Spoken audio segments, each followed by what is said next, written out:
you want a vision of the future, Winston, imagine a boot stamping on a human face forever.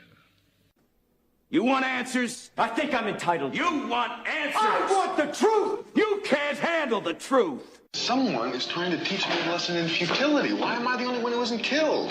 They will run you dizzy. They will pile falsehood on top of falsehood until you can't tell a lie from the truth, and you won't even want to. That's how the powerful keep their power. Don't you read the papers? I just want to say one word to you. Just one word. Yes, sir. Are you listening? Yes, sir, yeah. Plastics. I'm gonna get your money for you. But if you don't get the President of the United States on that phone, you know what's gonna happen to you? What? You're gonna have to answer to the Coca-Cola Company. The world is a college of corporations, inexorably determined by the immutable bylaws of business. The world is a business, Mr. Beale. It has been since man crawled out of the slime.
Welcome to another episode of Our Interesting Times. It's my pleasure to have Jeremy Roth Kushel and Greg McCarron back on the show.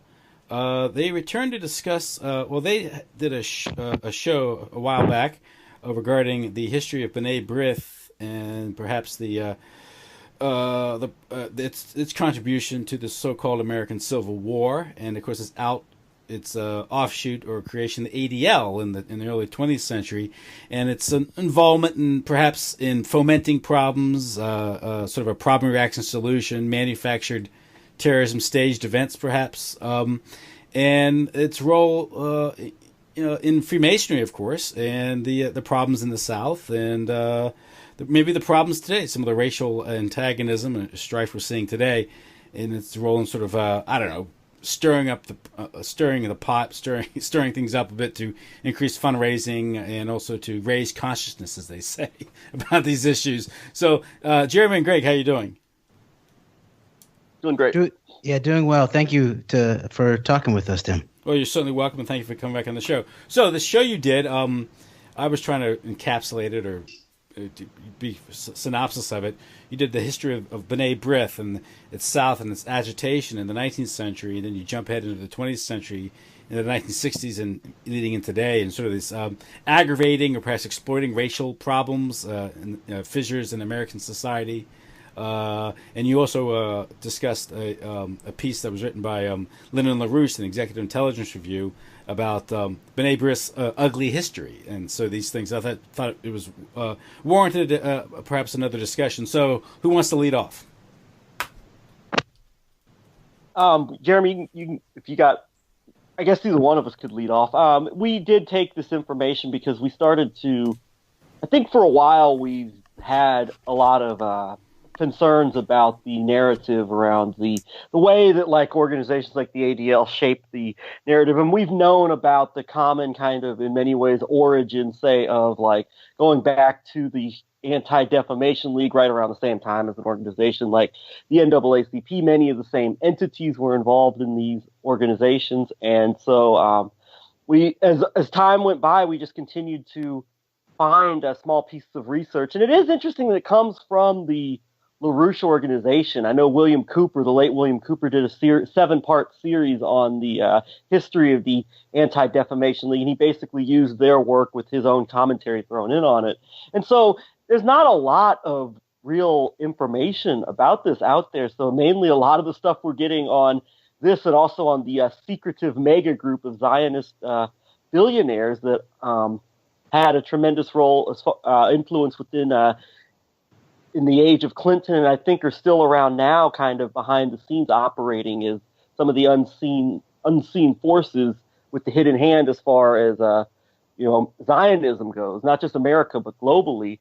And so we just over time found more and more information about this, and we've been able to pretty much, I mean, if you really look at the information objectively and without any type of bias or something keeping you from objectively looking at the information, I think you will come to the conclusion that at the very least all of these organizations have a common finding, and they go back to the B'nai Brith, which is entirely tied in with British Freemasonry, and it goes back to even before the American Civil War, people like Albert Pike and even top leading Confederate figures. And this is where an organization such as the Ku Klux Klan comes from. And Jeremy can elaborate some more, but that's just a basic, I guess, summation of how we came about this work and what, where we found it from and what we've concluded from it. Yes, and in a way, I think are sort of beginning to dig into these deeper, more historical topics of, things that were going on over 100 years ago, and this relationship between this Judeo-Masonic organization B'nai Brith and in relationship to the Civil War and Confederate intelligence, in a certain way, really comes from observing and being political analysts of the present in many ways. And no matter where you go in the current political milieu, you run into an organization called the Anti-Defamation League. And the Anti-Defamation League used to be, in its name, titled the Anti-Defamation League of the B'nai Brith. And so it was a child in many ways of this widely recognized secret society Judeo-Masonic B'nai Brith organization that's been around since the mid 1800s, really. And the ADL, wherever you look, they are leading the way, whether it's in post 9/11 the United States of America, in terms of being one of the top 3 organizations that's organizing the training of American police, especially in these security junket trips to Israel. Another organization involved in that is JINSA, the Jewish Institute for National Security Affairs, which is a highly aggressive Jewish Zionist organization with a lot of apparent fingerprints on things such as September 11th surrounding that incident. But so this is a network that is intensely involved in shaping our current society, whether police training in the psychology of ethno-religious supremacist occupation in terms of U.S. police, and usually it's command level officers and it's command level folks who are being sent to Israel to train from American policing.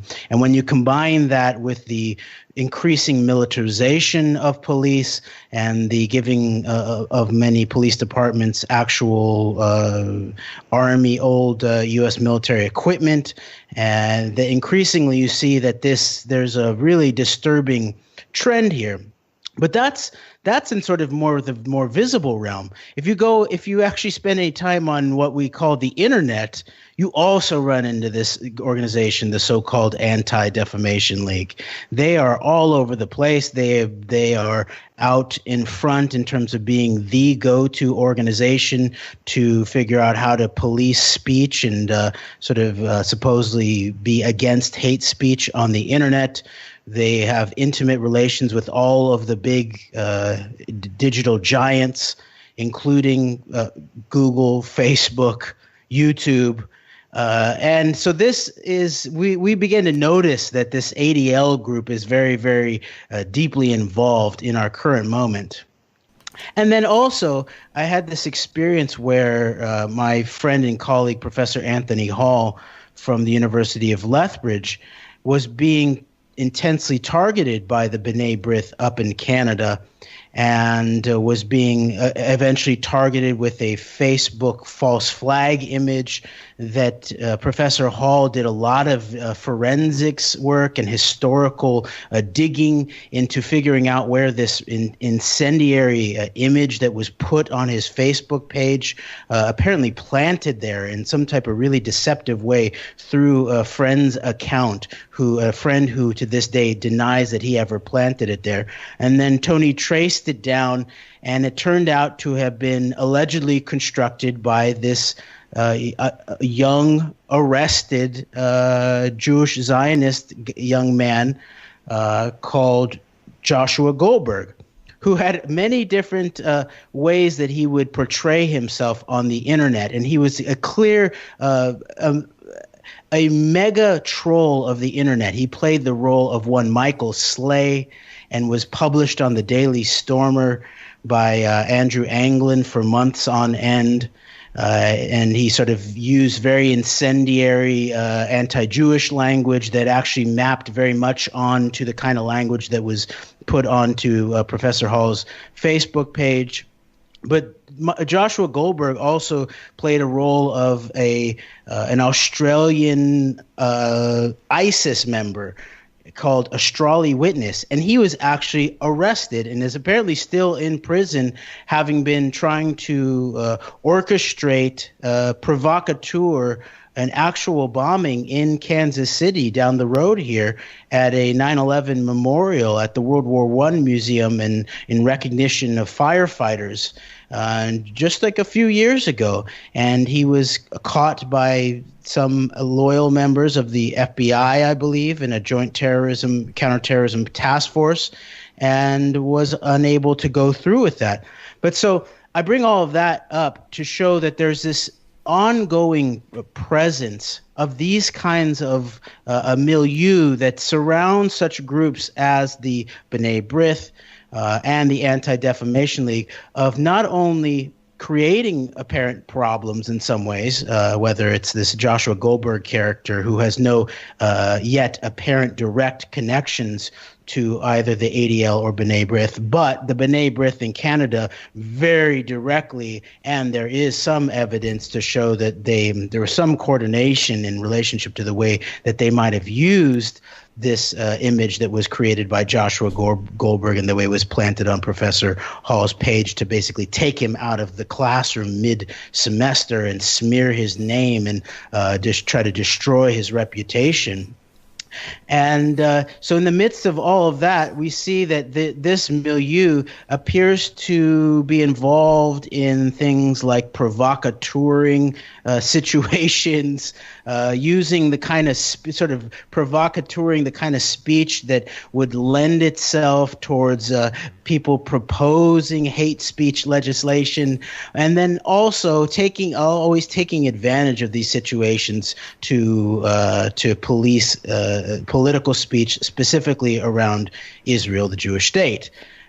And at the same time, there's always some fundraising going on. And so in looking through that, we then begin to look back to the origins of these organizations. And we see the origins of the ADL and the B'nai Brith. And like Greg said earlier, there's not really a ton out there in terms of serious scholarship around the origins of B'nai Brith and some of its deeper machinations, especially in relationship with how high level it apparently was in relationship to high-level elements of Confederate security services, such as Simon Wolf and Judah Benjamin. These are all B'nai Brith people. Mm-hmm. Yes, and of course you mentioned B'nai Brith, I guess, established in the middle of the 19th century, and the role it played in fomenting the so-called American Civil War by perhaps antagonizing the differences between North and South.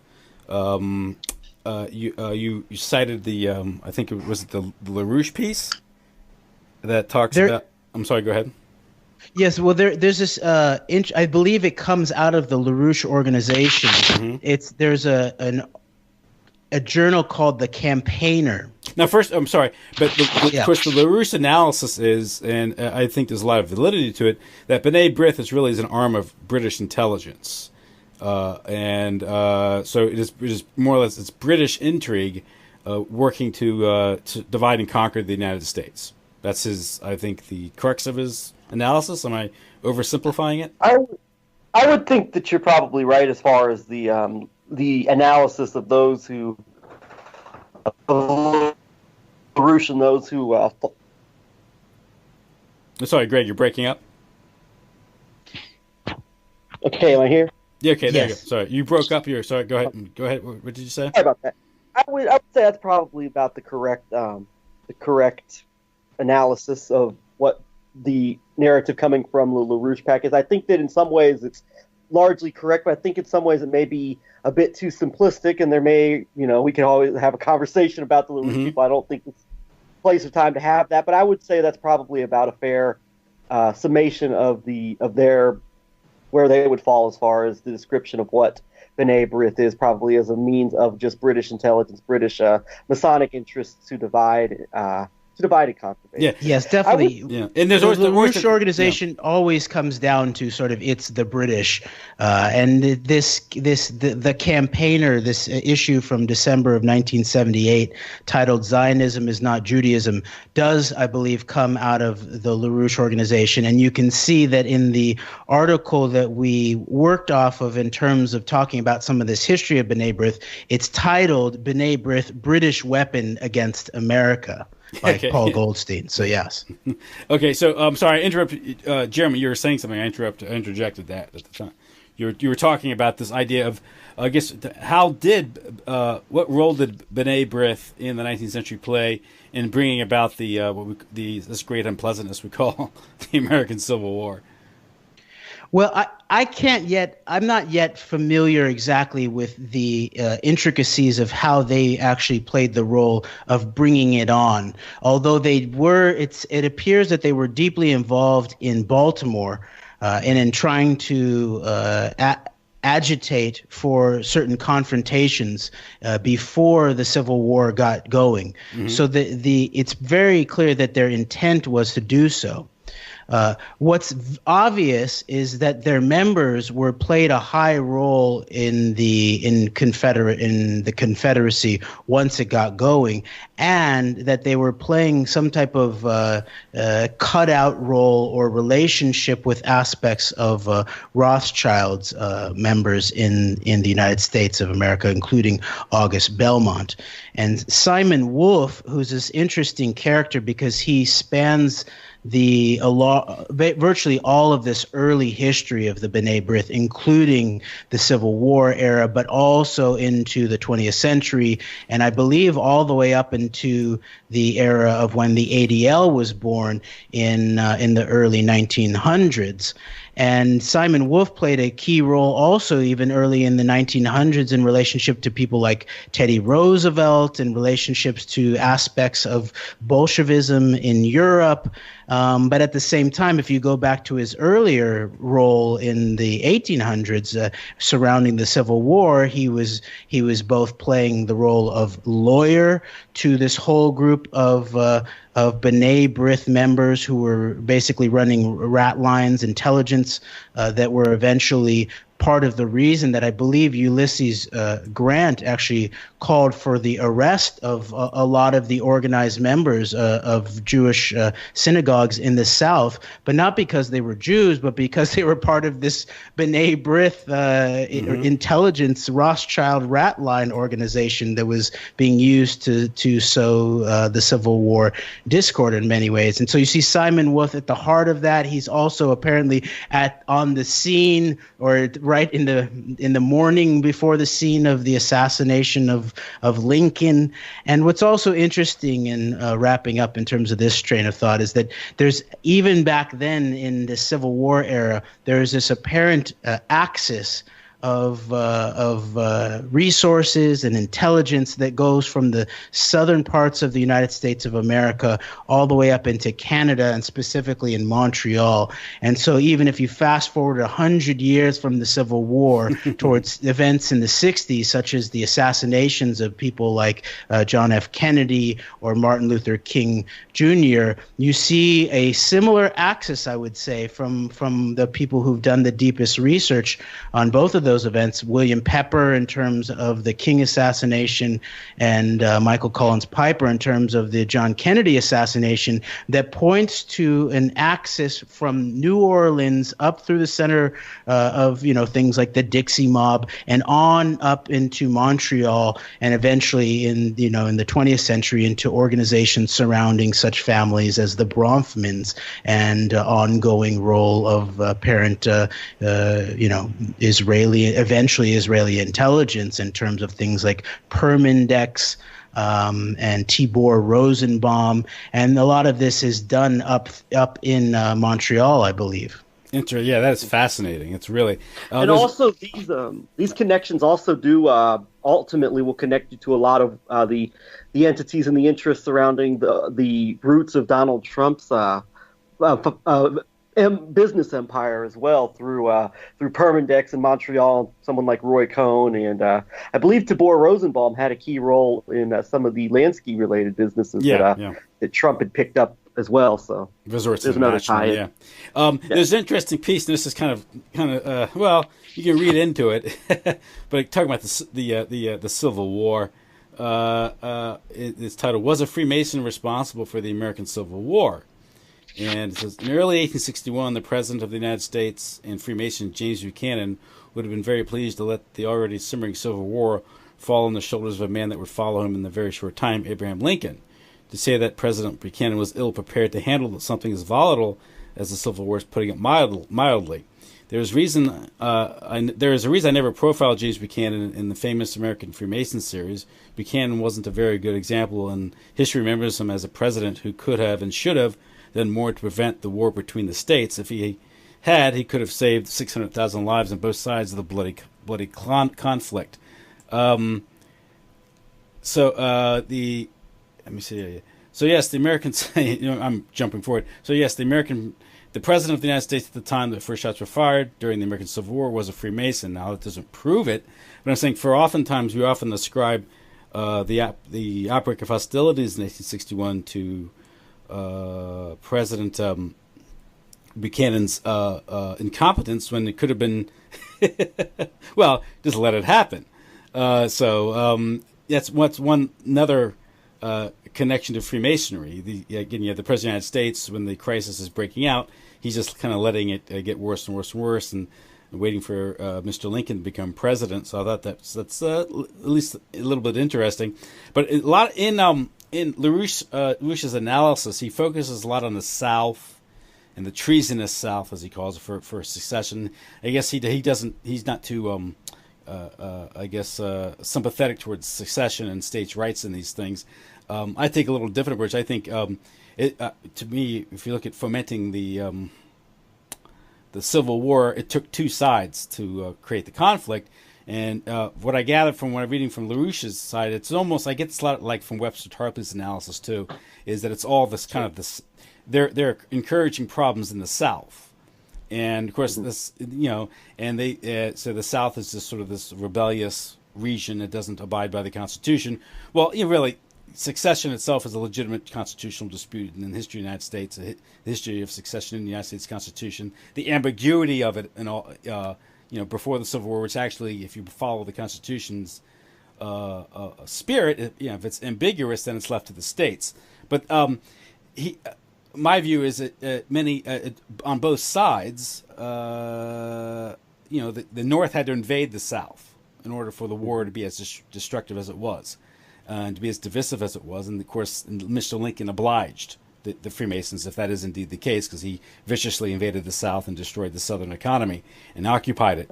But what's telling is this character Albert Pike, this Confederate general who's memorialized in a statue in Washington, D.C., the only Confederate general who didn't really fight any battles in the Civil War. but he's got the statue in D.C., which might be telling us maybe what was really behind the Civil War, sort of this fomented conflict that they got both sides to clash with each other. I mean, the idea that Lee going in and invading the North from the standpoint of the South was probably stupid. Obviously, the strategy was he's trying to go and knock out Blow and change the political climate in D.C. and secure succession. That's the justification for it. But nevertheless, you have these huge battles, and you feel like there's a hidden hand creating this destructive war, running up the death toll for the purposes of weakening the country. Yeah. Real quick before we talk about Albert Pike, I just wanted to say about the narrative surrounding the Civil War and North versus South. Mm-hmm. I think it's increasingly obvious that it's like so many of these conflicts, at least at the very top levels of those who are influencing and who are shaping events such as the tragedy of the American so-called Civil Wars, that they're really at the highest levels really weren't any good. I don't think there was a good side in all of this, but I do find it interesting and seeing this kind of work. This is the first time, and however flawed it may be from a LaRouche-Tarpley analysis, this is the first time I've seen an actual critical analysis of the Confederacy and of the motives of the South, the Southern states, the Confederacy succeeding from the Union, that is outside of this, what you get this narrative that is shaped by maybe the Steven Spielberg types, Hollywood types, media types of just portraying the hero Lincoln and all that, right? Yeah. Steven Spielberg. It's not just portraying the South as just a bunch of backwards racists who just wanted to keep slavery in place and just wanted to, and the whole narrative of the South and what rose over the next century with a lot of the post-Civil War events that took place in the century after, a lot of which was shaped by the same entities that were very much involved in the American Civil War as well. But this is the first time I've seen a critical analysis of the South that's outside of like this whole controlled, hero Lincoln, hero Northerners just wanted to save the Union from the evil slaveholders narrative. So it's interesting and it's very refreshing, but I do think that we'll probably get into this a little later when we start talking about current times, but a major part of this narrative behind like this Charlottesville event, which very much seems to be full of possible ADL, B'nai Brith operatives via organizations such as the KKK and other elements of the so-called alt-right movement. One of their big rallying cries is this whole idea that the South will rise again. Mm-hmm. So I think that a lot of this is you get people in a hubbub and uproar over these Confederate monuments, which is largely just hero worship of a war that was controlled on both sides, I think, by very sinister entities. But you don't hear a lot about like the problems with the alternative narrative of the American Civil War, which goes just against the whole established narrative of the heroic Union and heroic Lincoln saved the Union from the evil Southerners. Yeah.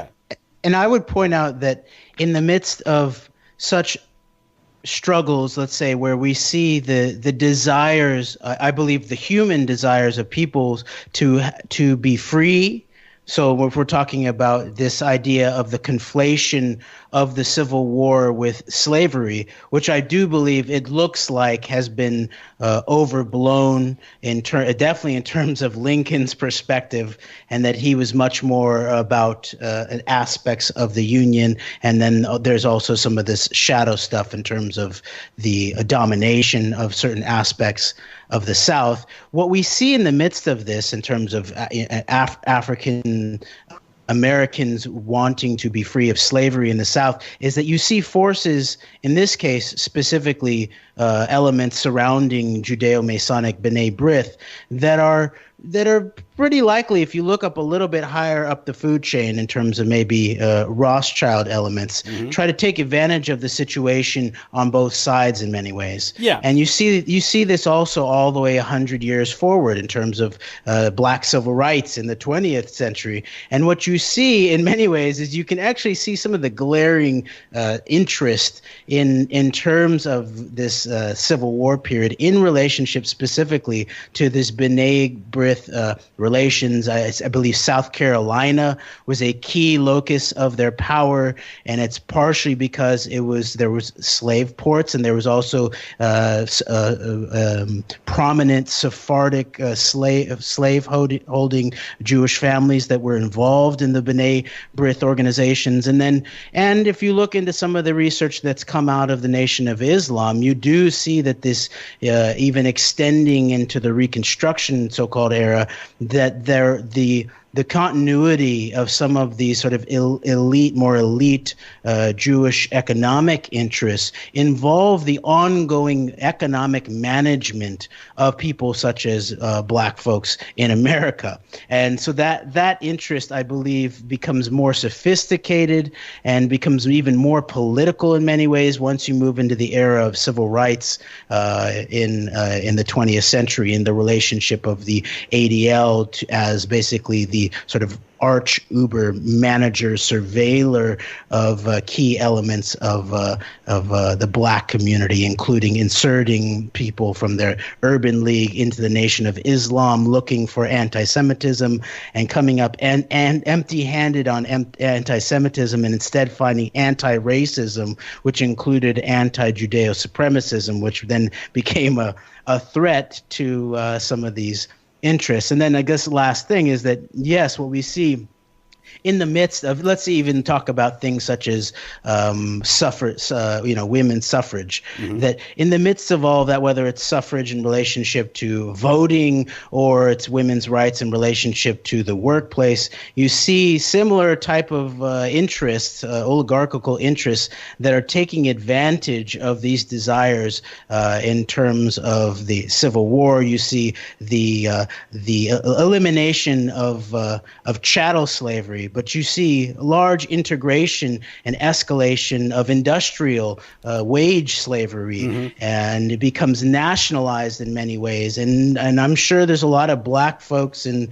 northern cities in the post-Civil War era and the 20th century that say things were pretty bad in the black ghettos of America after slavery was ended. And then also, if you see the idea of the integration of women into the workplace, you also see the taking advantage of that to then make the children, break up the family, make the children susceptible to becoming wards of the weaponized state in terms of the public schooling system, but also in terms of health care and food production. And what you do, instead of increasing the amount of people that have freedom ultimately, under the guise of that, you actually, it looks like there's an oligarchical strategy to take advantage of that righteous cause towards freedom and actually expand certain aspects of dominion in its worst sense, or servitude, or slavery, we may even say.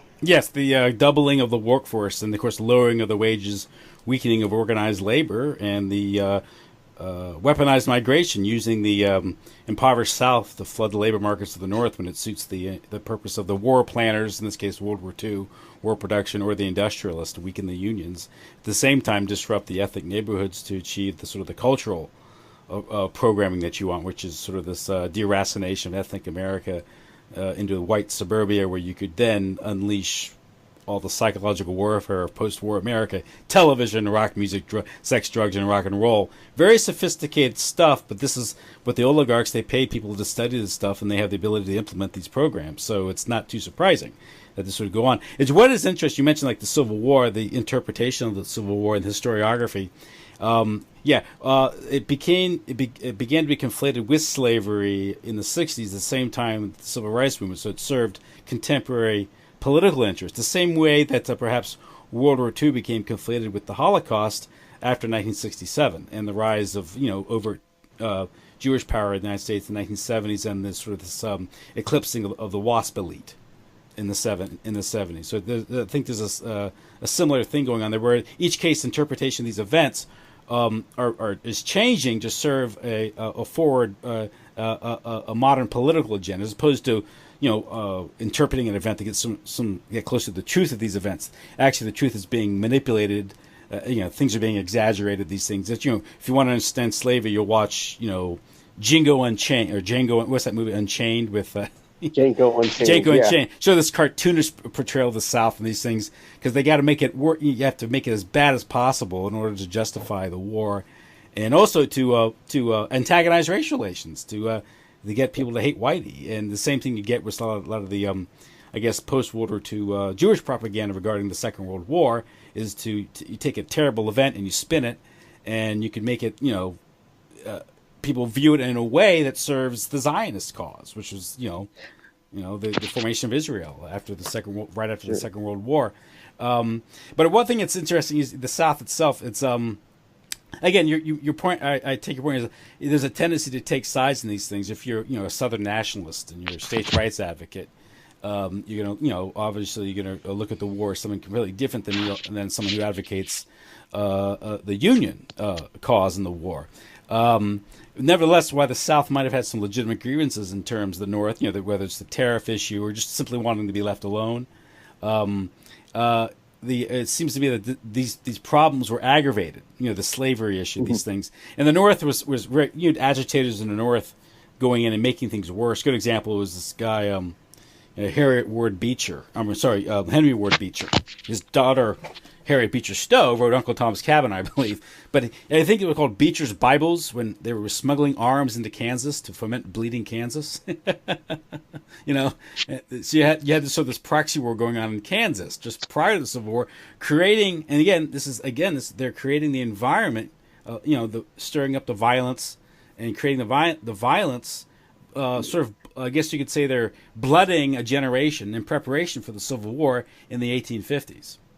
To get unleash the horror in the 1860s in these things. But the funny thing is that the war does, what does it do? It leads to centralization of power, which ultimately could be a Freemasonic objective in this thing, right? Yeah. It would seem so. And especially the more when you roll out militarism domestically, that only has the tendency to then solidify more militarism domestically, and it shows up more and more in ways of policing. And I believe the rise of policing also comes in aspects of the wake of the end of the official end of slavery, but then of patrols, of sort of post-slave patrolling. And so then it then begins to make some sense when you begin to see the architecture of the war on terror as following up of the war on drugs, so-called, as a way of increasing division domestically in terms of between the centralized powers of the state and the police state apparatus and the people, and then also to sow some discord and doubt amongst the people themselves, and all the while you're centralizing further and further the powers, the police powers of the state. Mm-hmm. And also one thing to view the Civil War after the war, it was a huge asset stripping process because the South went not just the stripping of property. I think it was General Sherman who amassed a huge collection of gold watches. Throughout the war, there was one general who made off with all the cotton and these things. But the idea of the destruction of the separate Southern economy and the immiseration and impoverishment of the South kept it sort of almost like the way that maybe United Fruit will treat a country in South America or Central America, where they impoverish it and keep the labor cheap and the resources accessible for northern industry. It's a great point. And of course, where does Wall Street exist? Wall Street doesn't exist down in the South. No. Now, this doesn't absolve the South. I mean, LaRouche makes a good point in his article how the Southerners were gung ho for the Mexican War, whereas those in the North were against it, right?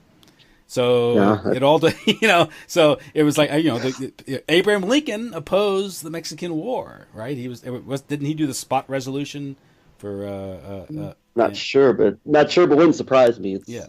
So it all. I guess it's a question of if it suits your interest at the time, whether you're anti-war or not. But in the 1840s, Lincoln was anti-war. In the 1860s, he was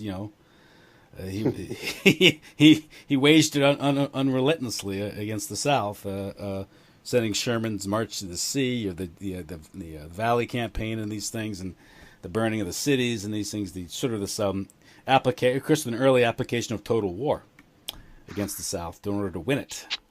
So that's. I mean, I just find it interesting. Again, like you said, it's we tend to look at it.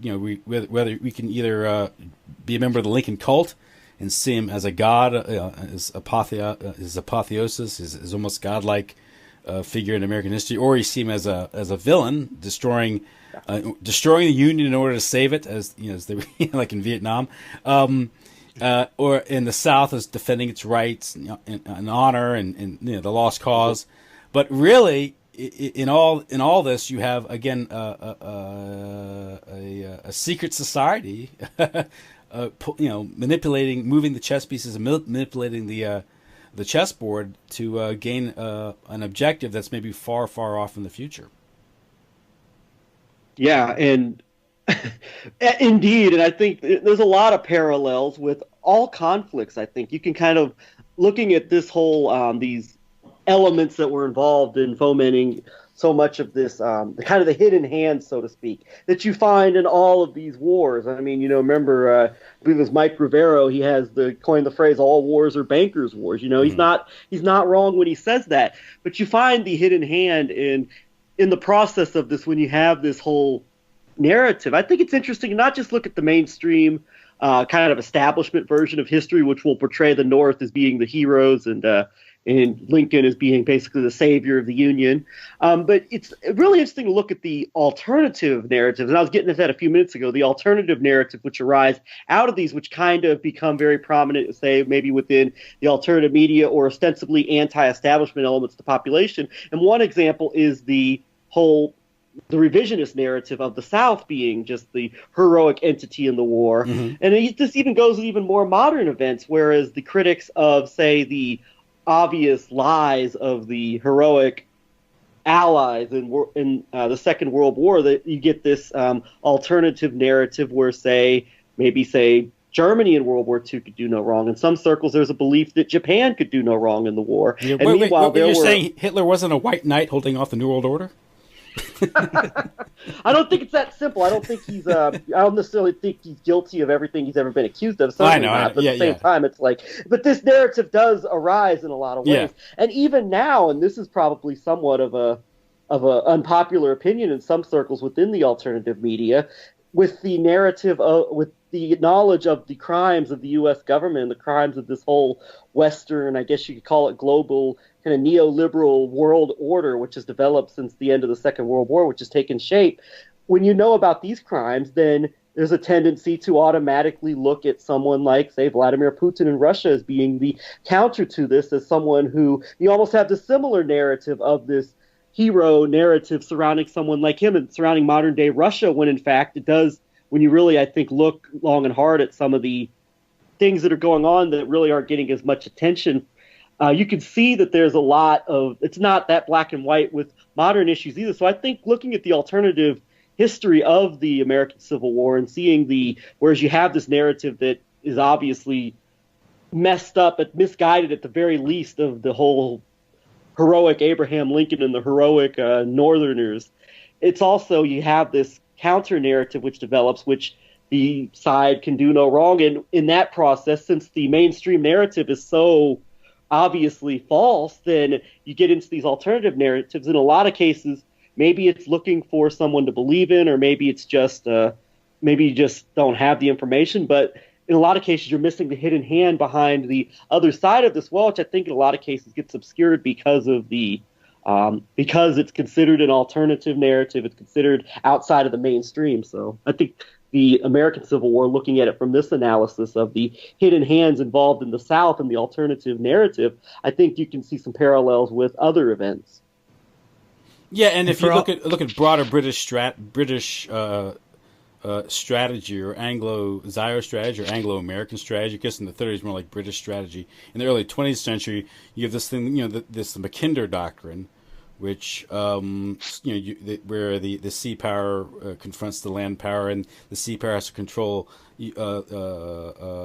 Central Europe or Eurasia, and if you control that landmass, it's the pivot of world civilization.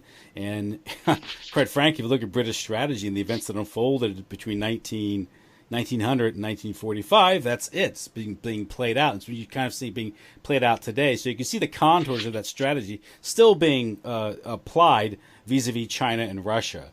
And Germany was a part of that too. Germany had to be crushed, and so did Russia. And they achieved that in both world wars. And this was, this was New York, London, and even Germany, because then you get the transnational, these banking families like the Warburgs, the Rothschilds, industrial, just like the Rockefellers, these banking interests, which really operate transnationally, and you really can't think of them as being particularly German, French, or British, or American. They're transnationalist, and they go from country to country, and their families, like Rothschilds, are a great example of this, where they he back in the 19th century, I think it was Mayer Amschel, dispatched 5 of his sons to the key major cities, Frankfurt, I think. London was one of them, Paris, the United States, and they send their agents out to sort of take over the financial situation in these countries, so they can eventually manipulate these countries into these wars. So you can't really break it down by nation states, because nation states, like ideologies, become tools in the hands of these people.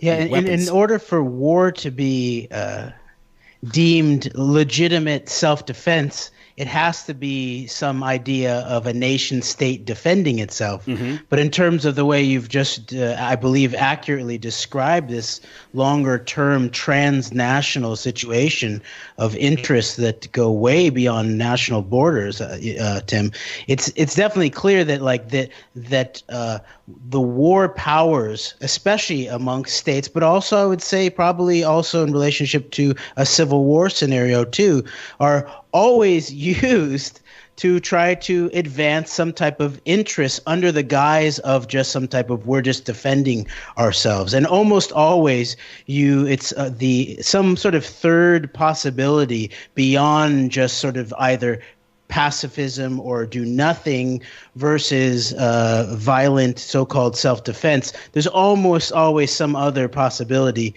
that involves some type of proactive political power. And so that's where the areas that I'm really interested in. And I know like Ron Paul has gotten all kinds of crap for suggesting that there were other ways out of the Civil War period, including how to abolish slavery in a nonviolent fashion. And he's even made appeals to aspects of, look at some of the underlying philosophy and political power that's suggested by aspects of things such as nonviolent political action, such as King might have propounded. And I haven't looked deeply into it in terms of the critiques of Gandhi. I'm very open to those possibilities of the dangers of the possibility of trying to teach a people to be passive in a way and to never be willing to defend themselves. But even on the surface, in terms of people like King and Gandhi, it was always you're not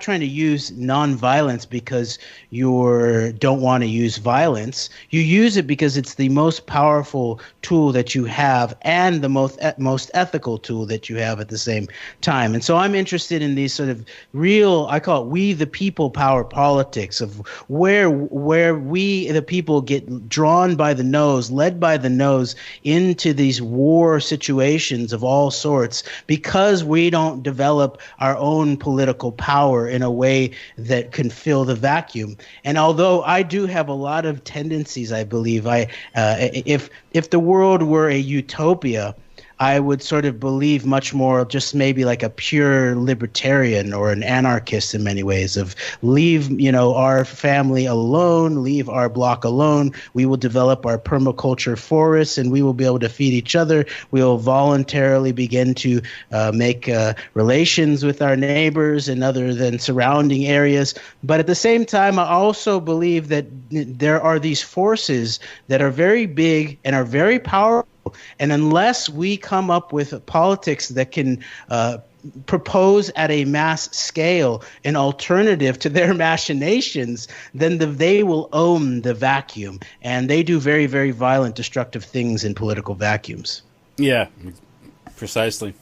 Absolutely. So you in your talk, you discussed just shoot ahead into the 1960s from the 1860s.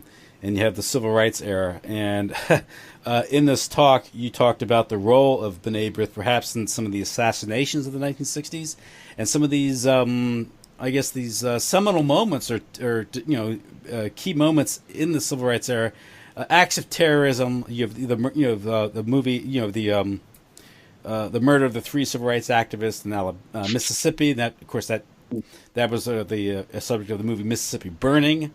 That's how most people understand these events. And you have bombings that occurred that it looks like it was set up by the Ku Klux Klan with the FBI. So you have staged terror events being carried out with the B'nai Brith, and also their involvement in some of these assassinations. And you want to get into that? And also, you cite this one piece. I'll let you talk about it, but I just want to introduce it. This piece, I have it here. It was this chapter in The Ugly Truth About the ADL's Ku Klux Klanners. Oh, yeah. And this is a classic example. I'll let you talk about it. This is a classic example of a staged event. And this is something that a completely staged event in order to get the attention, to get the press on it, to highlight a problem, to raise consciousness. But go ahead. I think that this is absolutely, and I'm glad you mentioned that, because it's all the ADL's Ku Klux Klanners does tie into these events from the 1960s. And let's remember that the Klan, you have the origins through people like this Albert Pike, and I don't know, and that all those machinations back in the just days immediately following the end of the American Civil War. But moving to the 1960s, you mentioned the famous the murders of Schwerner, Cheney, and Goodman in Mississippi, which of course was immortalized in the movie Mississippi Burning, another example of Hollywood shaping the narrative in a means that fits a certain agenda, obviously. And by the way, it has the FBI using torture or the threat of torture to break the case.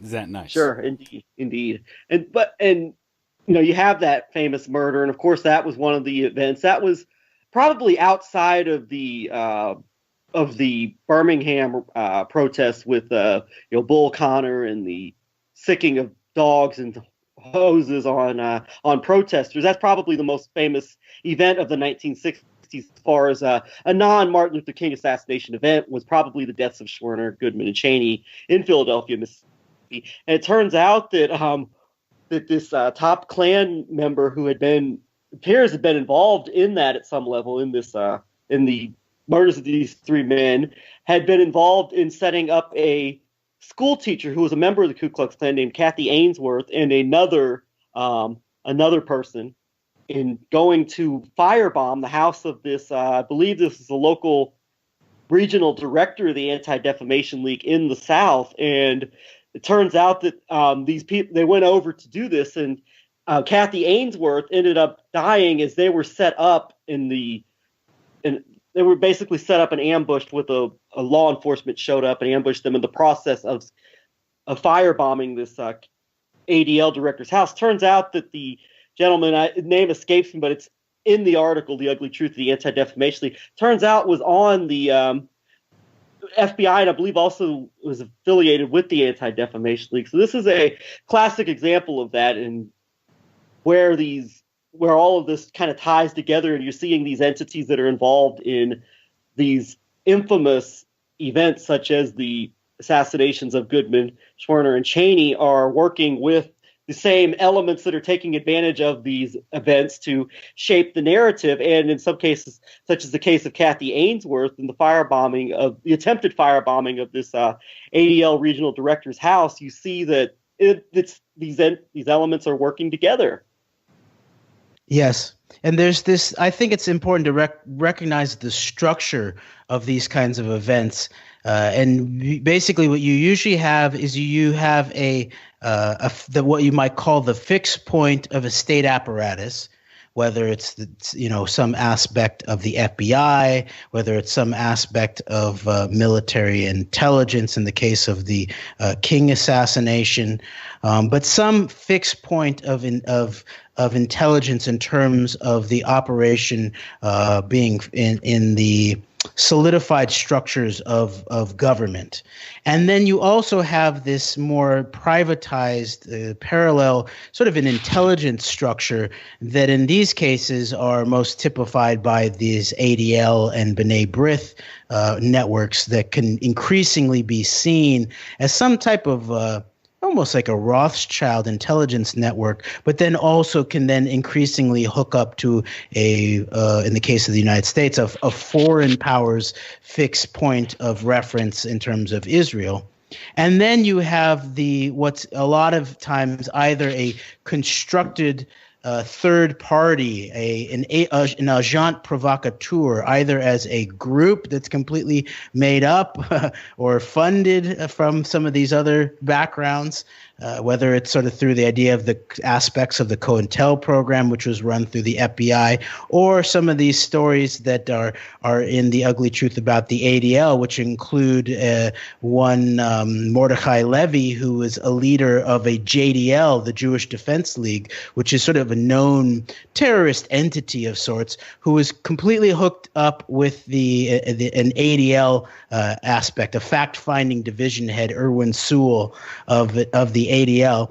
And you see Mordechai Levy under the name James Gutman in 1979 filing an application with the U.S. Park Service in Philadelphia, Pennsylvania, to do a rally basically as the American Nazi Party and seeking a permit for the Ku Klux Klan and the Nazi Party to rally at Independence Hall, the site of, the Declaration of Independence. And they were going to, quote, they're planning a, quote, white power rally to show white masses unity of white race and to show the world niggers and Jews are cowards, unquote. And they were going to bring paraphernalia with, quote, swastikas, banners, Nazi uniforms, KKK paraphernalia, Wilburn cross, swastika picket signs saying Hitler was right, gas commie Jews, unquote.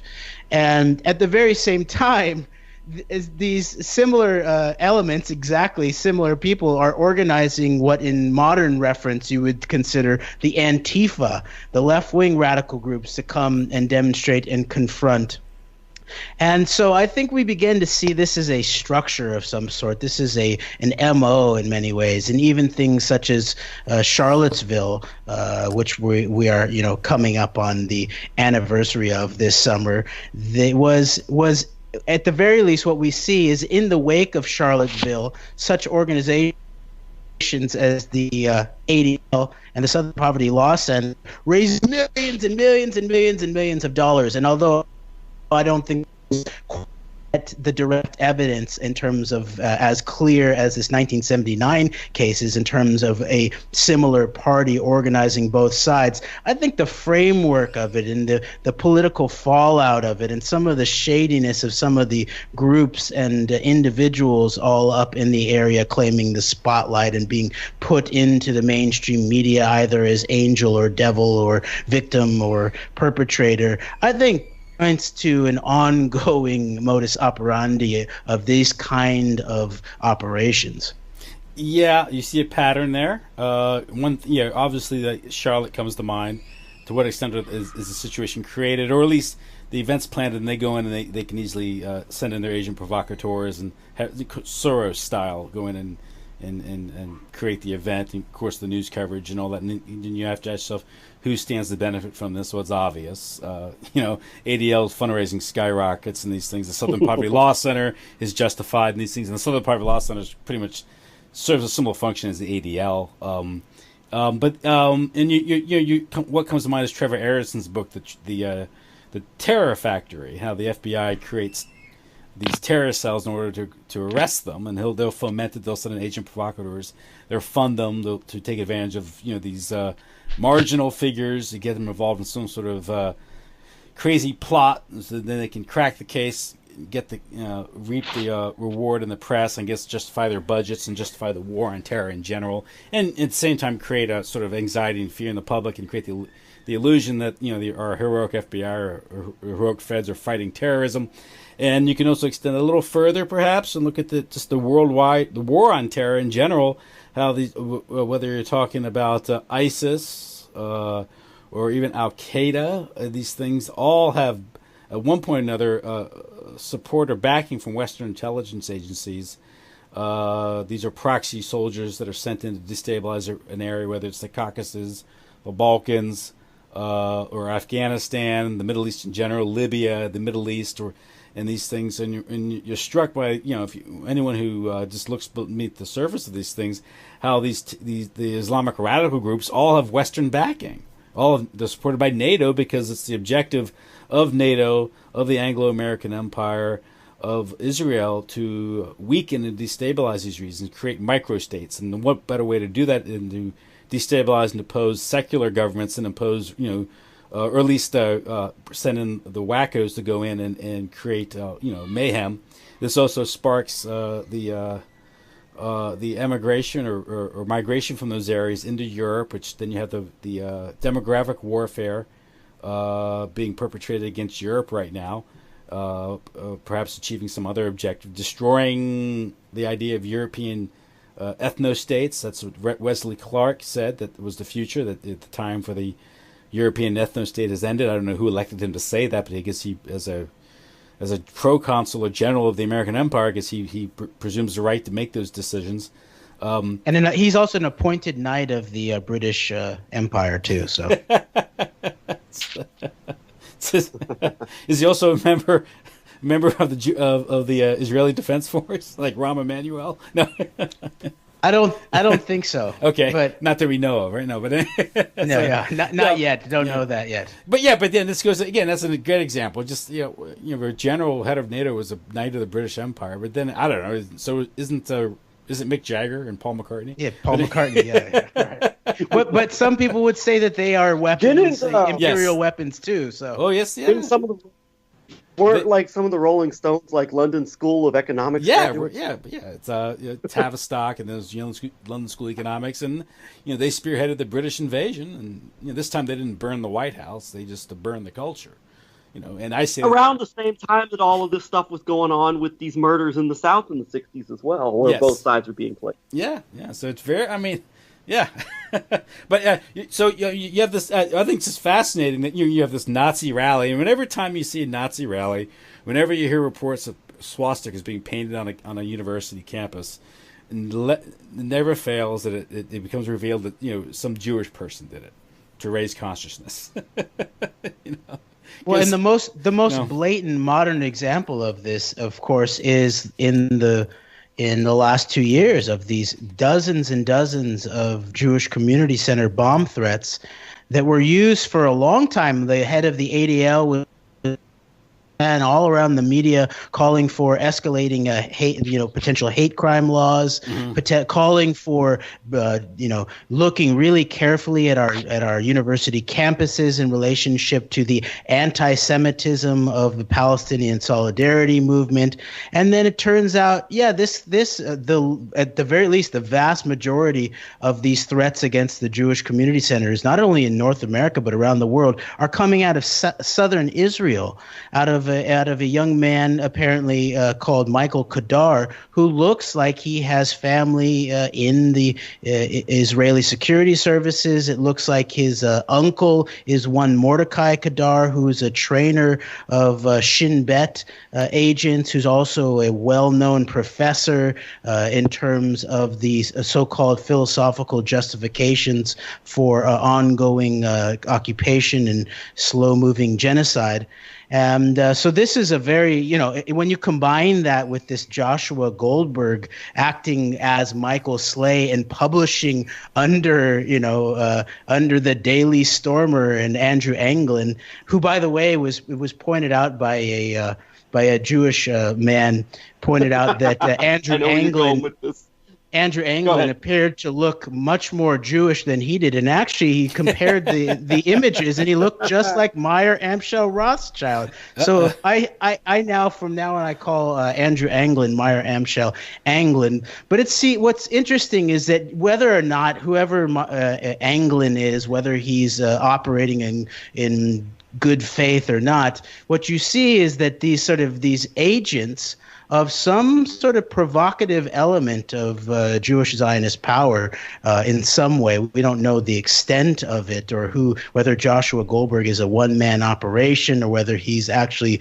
representative of an entire organized sort of deep state, Jewish deep state operation, and that's sort of then named Joshua Goldberg, blamed on Joshua Goldberg. What we know is if Joshua Goldberg can use the kind of like incendiary language that was pointed out in terms of this false Nazi, signs and calling for a new Holocaust and this type of thing. If it's able so easily to just sort of jump on these platforms as some type of provocateur, I think it shows the obvious weakness of the apparent political proposal of these kind of platforms. Yes, yeah. I'll say real quick about Andrew Anglin. We were talking about how the ADL and organizations like Southern Poverty Law Center, very mistitled, by the way, raise all this money in the aftermath of these events. Well, it is interesting that the Daily Stormer, in the aftermath of Andrew Anglin and the Daily Stormer, were heavily involved in this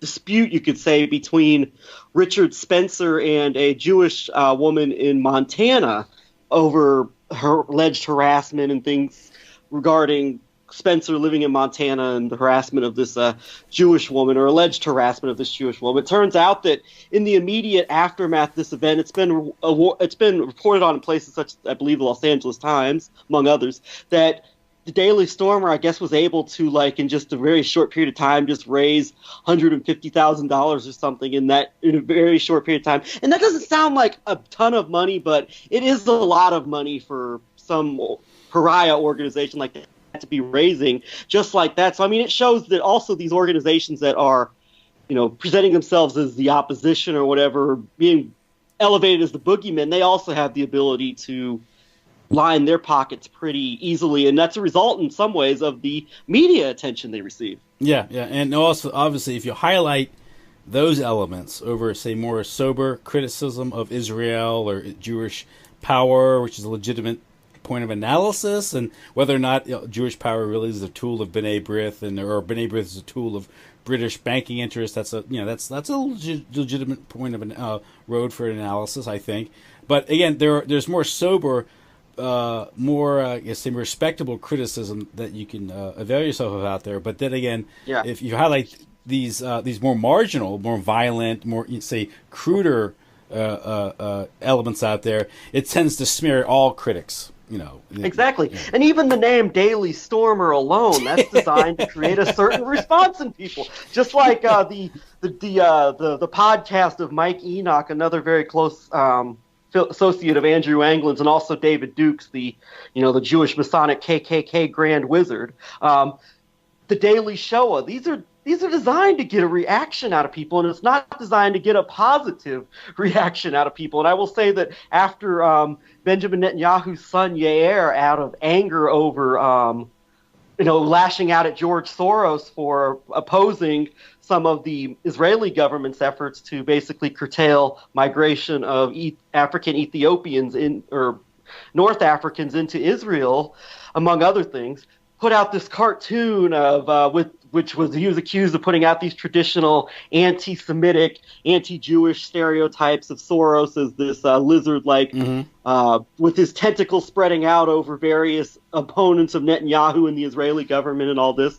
The Daily Stormer put Yair Netanyahu on its header and called itself the world's #1 Yair Netanyahu fan site. So, it's like you're almost seeing among some of these. And this, I don't know if this is exactly the conversation for this on this particular show, but I do want to throw it in there that within elements of the hard right, not just the overly pro-Israel, obvious apologists for Zionism that you'll find increasingly within outlets such as InfoWars and Alex Jones, but also among the ostensibly the anti-Jewish elements, the openly anti-Jewish elements. You're starting to see this alliance come more and more obvious of hardline Israeli Zionists and these hardline European nationalists. While they present the facade of opposing Jewish power and all this, meanwhile, you'll see, like, for example, the migration policies of some of these European governments, like, say, in Hungary, for example, is right in line with what the Netanyahu government's trying to do in Israel. So there is this alliance forming. Mm-hmm. And maybe that's another part of the reason why the Anti-Defamation League is so interested in propping up these alt-right groups. Yeah, and for example, like a very sort of a close example to hear both geographically and personally is like this shooting done outside of a Jewish community center in Overland Park, Kansas, a few years ago by this guy Fraser Glenn Miller, Glenn Miller. He has lots of different names. He has a background as a master sergeant in the Army in terms of South Vietnam. He's then also becomes an FBI informant. But then also he's then very well known to the Southern Poverty Law Center, and he's basically trying to start the war on Jews. And so he goes out allegedly. I guess he did. He went outside of these Jewish community installations in Overland Park, Kansas, and shot 3 Christians, killing them. And then the first organization that was able to call his wife, apparently, was not the police, but the Southern Poverty Law Center were the first ones able to contact him. And then in the wake of all of that is when the local Jewish community organization that had just a very sort of organic relationship with the local police, and it was supposedly very good. It was then Homeland Security was brought in, and this organization, Secure Community Network, that was titled by the president of the Jewish Federations of North America as, quote, our Jewish Homeland Security, unquote, that ties into doing training trips to Israel along with Homeland Security, was then brought in, and they got a new dedicated security director for the entirety of the Jewish community in the area.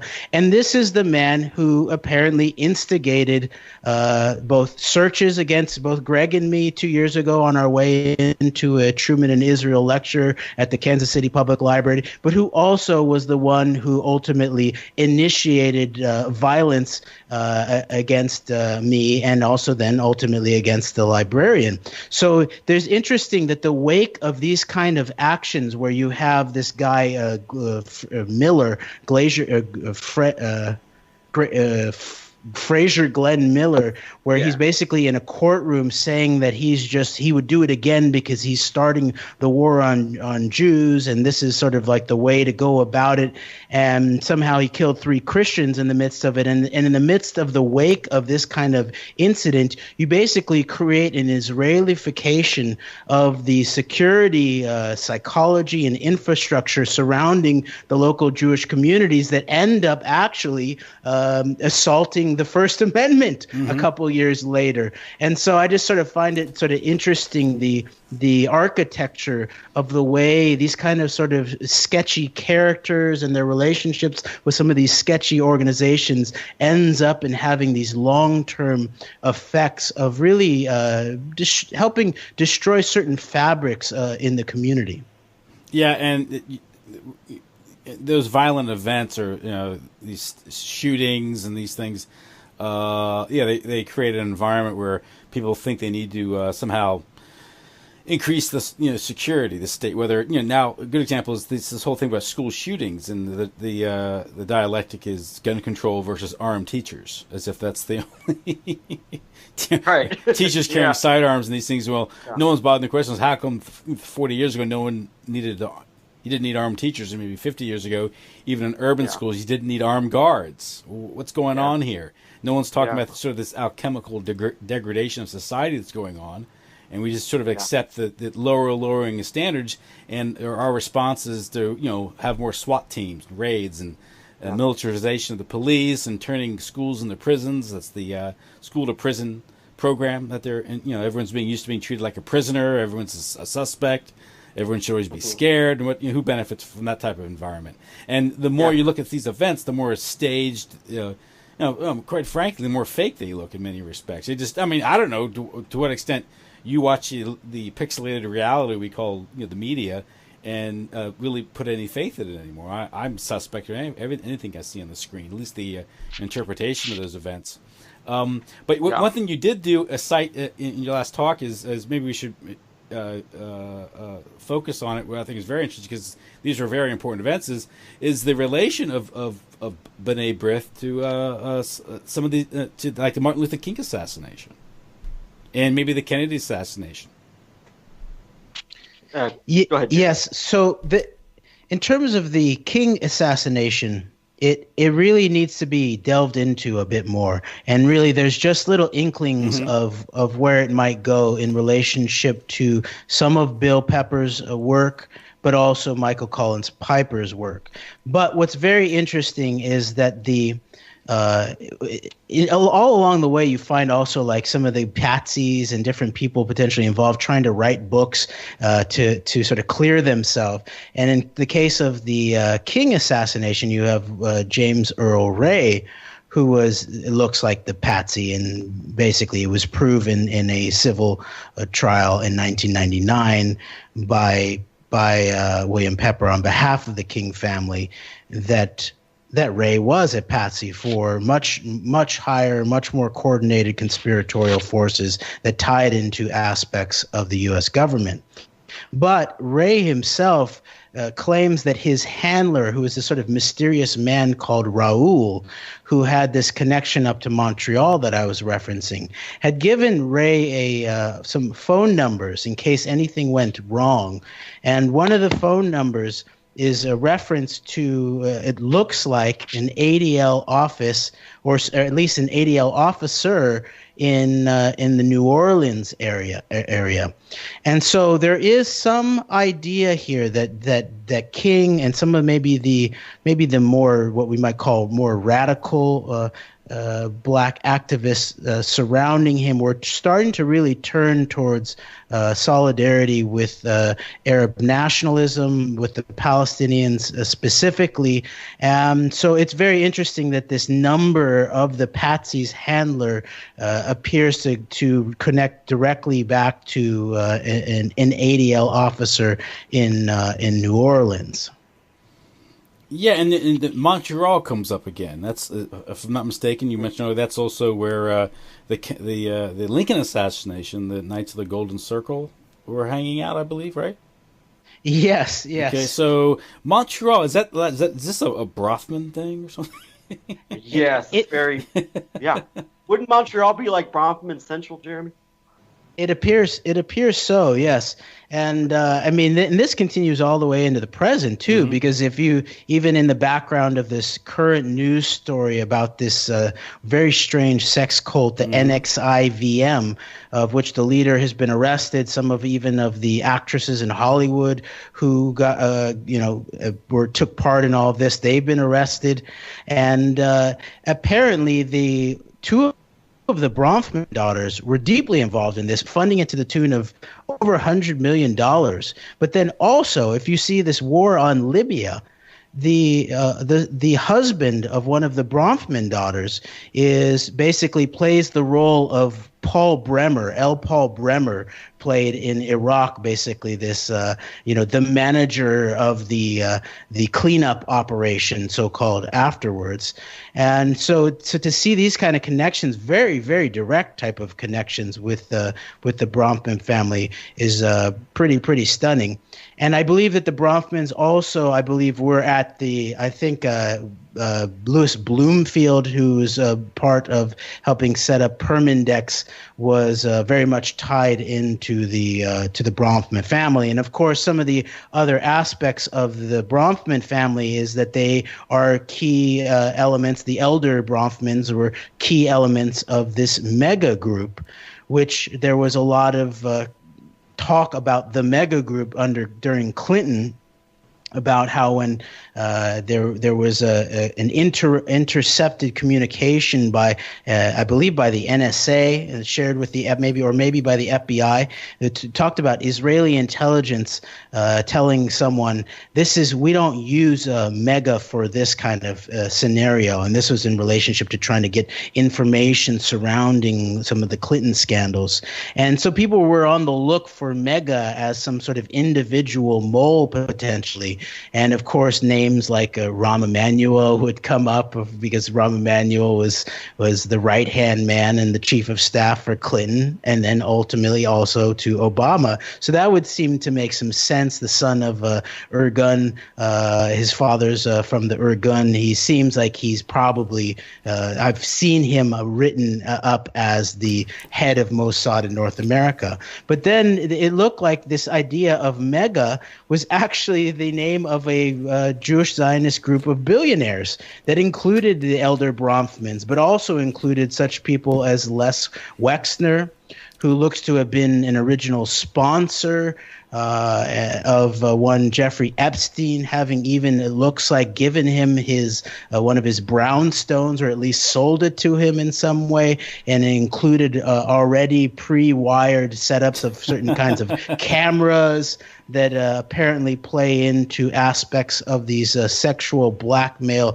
honeypot operations that appear to, the networks of Jeffrey Epstein are very, very wide. They include scientists of all sorts, lots of people in Silicon Valley, actors, and, we don't have evidence that all of these people are involved in these very nefarious sexual activities, especially in relationship to underaged, teenagers or children even. But it extends to such even, people like in the British royalty and even Ehud Barak. And of course the Clintons, and then even Trump was some kind of friend to Epstein. And so in the background behind this Epstein operation is this mega group, which includes the Bronfmans, which includes Les Wexner, which includes a lot of very influential billionaire Jewish Zionist backers of a very specific politics and foreign policy that they seem to are able to influence both in the United States and Israel. Isn't with Rahm Emanuel, of course, Clinton's chief of staff, they say he played a big role in Clinton appointing this Judge Hellerstein, who's played he's covered up a lot of the 9/11 litigation. Oh, I hadn't heard of the origin of Hellerstein's nomination in Rahm Emanuel's advice to Clinton, but that sounds very interesting because here again is a potential B'nai Brith connection to a very high-level event such as September 11th. And the connection is through the law firm Skadden Arps. And you can actually, in this ugly truth about the ADL sort of short book, long article, it talks a good bit about Skadden Arps and the connections there of one Leonard Bialkin, who's a high-level lawyer there, but he's Kenneth Bialkin is his name. He was also the head of B'nai Brith International. He seemed to have been the head of every major Jewish organization at some point in time. But Skadden Arps also was the law firm, and Bialkin was close to who ultimately became the paymaster of the 9/11 lawsuits and victim family members, one Sheila Birnbaum. So in many ways, the Skadden Arps also is one of the, if not the major legal player in the United States of America in terms of Israeli high-tech firms and doing corporate law in terms of protecting Israeli high-tech firms. And so knowing about the Talpiot program and the importance of the sort of next generation of the Samson option emanating out of Israel as not necessarily being the threat of nukes targeted at European capitals, but much more so the domination of the world's high technology sector, critical infrastructure, databases, backdoors, and this can be seen very, very obviously by just a search in Google. But the law firm that holds a lot of this together is one Skadden Arps, and this Kenneth Bialkin, who's a key element of this B'nai Brith. There's even a chapter in Christopher Bolin's book that deals with this very directly in terms of this ongoing cover-up of September 11th. And I'll just read just a tiny bit of it because I think it points it out and it connects it to this what you're talking about, Hellerstein. So this is a page 229 of Solving 9/11, the original articles by Christopher Bolin. So it says, Bialkin, chief elder of Zion. Who is Kenneth J. Bialkin, Birnbaum's partner at Skadden Arps? He is one of the key Zionist leaders in the United States. He is or has been the chairman of the America-Israel Friendship League, the Anti-Defamation League of B'nai Brith, the Conference of Presidents of Major American Jewish Organizations, the American Jewish Historical Society, and the Jewish Community Relations Council of New York. Bialkin is also the U.S. chairman of the Jerusalem Foundation, a Zionist organization founded by Theodore Kolek, the weapons smuggler who later became mayor of occupied Jerusalem. Chairman of B'nai Brith. These are just some of the positions Bialkin has held to further Zionist efforts. Not all of his positions are included in his Skadden or Who's Who biographical details. His most influential position, for example, is not even mentioned. When I say that Bialkin key Zionist leader, unquote, I do mean key. Bialkin was no less than the head of the very powerful and secretive organization of Jewish Zionist Freemasons, the International Order of B'nai Brith. In 1979, the Chicago Tribune reported that Bialkin was the chairman of the National Executive Committee of B'nai Brith, which it noted had some 500,000 members at the time.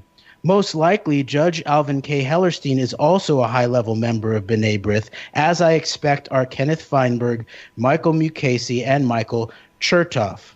Being an exclusive and highly secretive order of Freemasonry close to all non-Jews, it is difficult to say who belongs to this group, but it is safe to say that the American Jewish Zionists mentioned above are probably members in good standing of the International Order of B'nai Brith. So I think it's important to understand that, these numbers, these are pretty significant numbers that Bolin is referencing. 500,000 of this very, very well organized secret Judeo-Masonic society, the B'nai Brith, who then key elements show up in relationship to the New York epicenter of the wake of September 11th and the payoffs of the family members, which was key to that. And then this other name that Bolin mentioned, Kenneth Feinberg, he was the original paymaster of 9/11 and was then passed on to Sheila Birnbaum. And Kenneth Feinberg is someone who people should go take a look at because he also goes way back in terms of these key payouts, whether it's the Gulf oil spill. That one, he was key to that, and he was also goes all the way back to the purchasing, I believe, of the Zapruder film. And Abraham Zapruder, the man who took that famous, infamous film that Kenneth Feinberg played a key role in acquiring, and I believe probably keeping people's access from in many ways. Abraham Feinberg, in a book by his daughter I read from the library, it turns out he was a very high level, some type of Jewish Freemason too. I believe 32 or 33rd degree Judeo-Masonic member in good standing. And I think Feinberg, even more recent years, I believe he paid off. I believe he was involved in the payouts to Boston, to the Boston marathon bombing, I believe. So he's all over the place with these payoffs to these very shady and very suspicious events. So. Yeah. Now, what's the source of the funds for the press? Is this tax? Are these? I know 9/11 was tax dollars. Are these all like federal? Was it a federal fund or something? I believe they are federal funds. It's billions of dollars, and there was a lot of pressure. Bolin sort of tells the story of Hellerstein, who, by the way, Hellerstein's son lives in Israel. I believe is even maybe a settler of some sort, and is also was some type of legal representative for one of the potential security companies, ICTS, that was intimately involved in the so-called security breakdown surrounding September 11th and the airports. So there's some very deep conflict of interest there. Yeah, because part of the litigation. Yeah. And Hellerstein, I guess, Bolin talks about Hellerstein putting massive pressure on this entire grouping, including these paymasters from Feinberg to Birnbaum, to wrap this up, to make sure that all these family members take the money and go away. And remember that this early on in the Obama administration, there was this meeting that he had with a 9/11 family member, Beverly Eckert, I think her name was.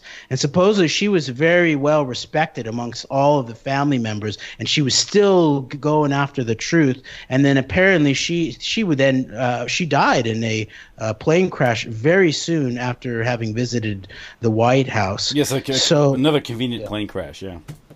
Mm-hmm. And that's that's the haystacker, as they say. That's the thing where you have a couple people on a plane and you take out the whole plane and you get your target, and for the other people it's just a bad day.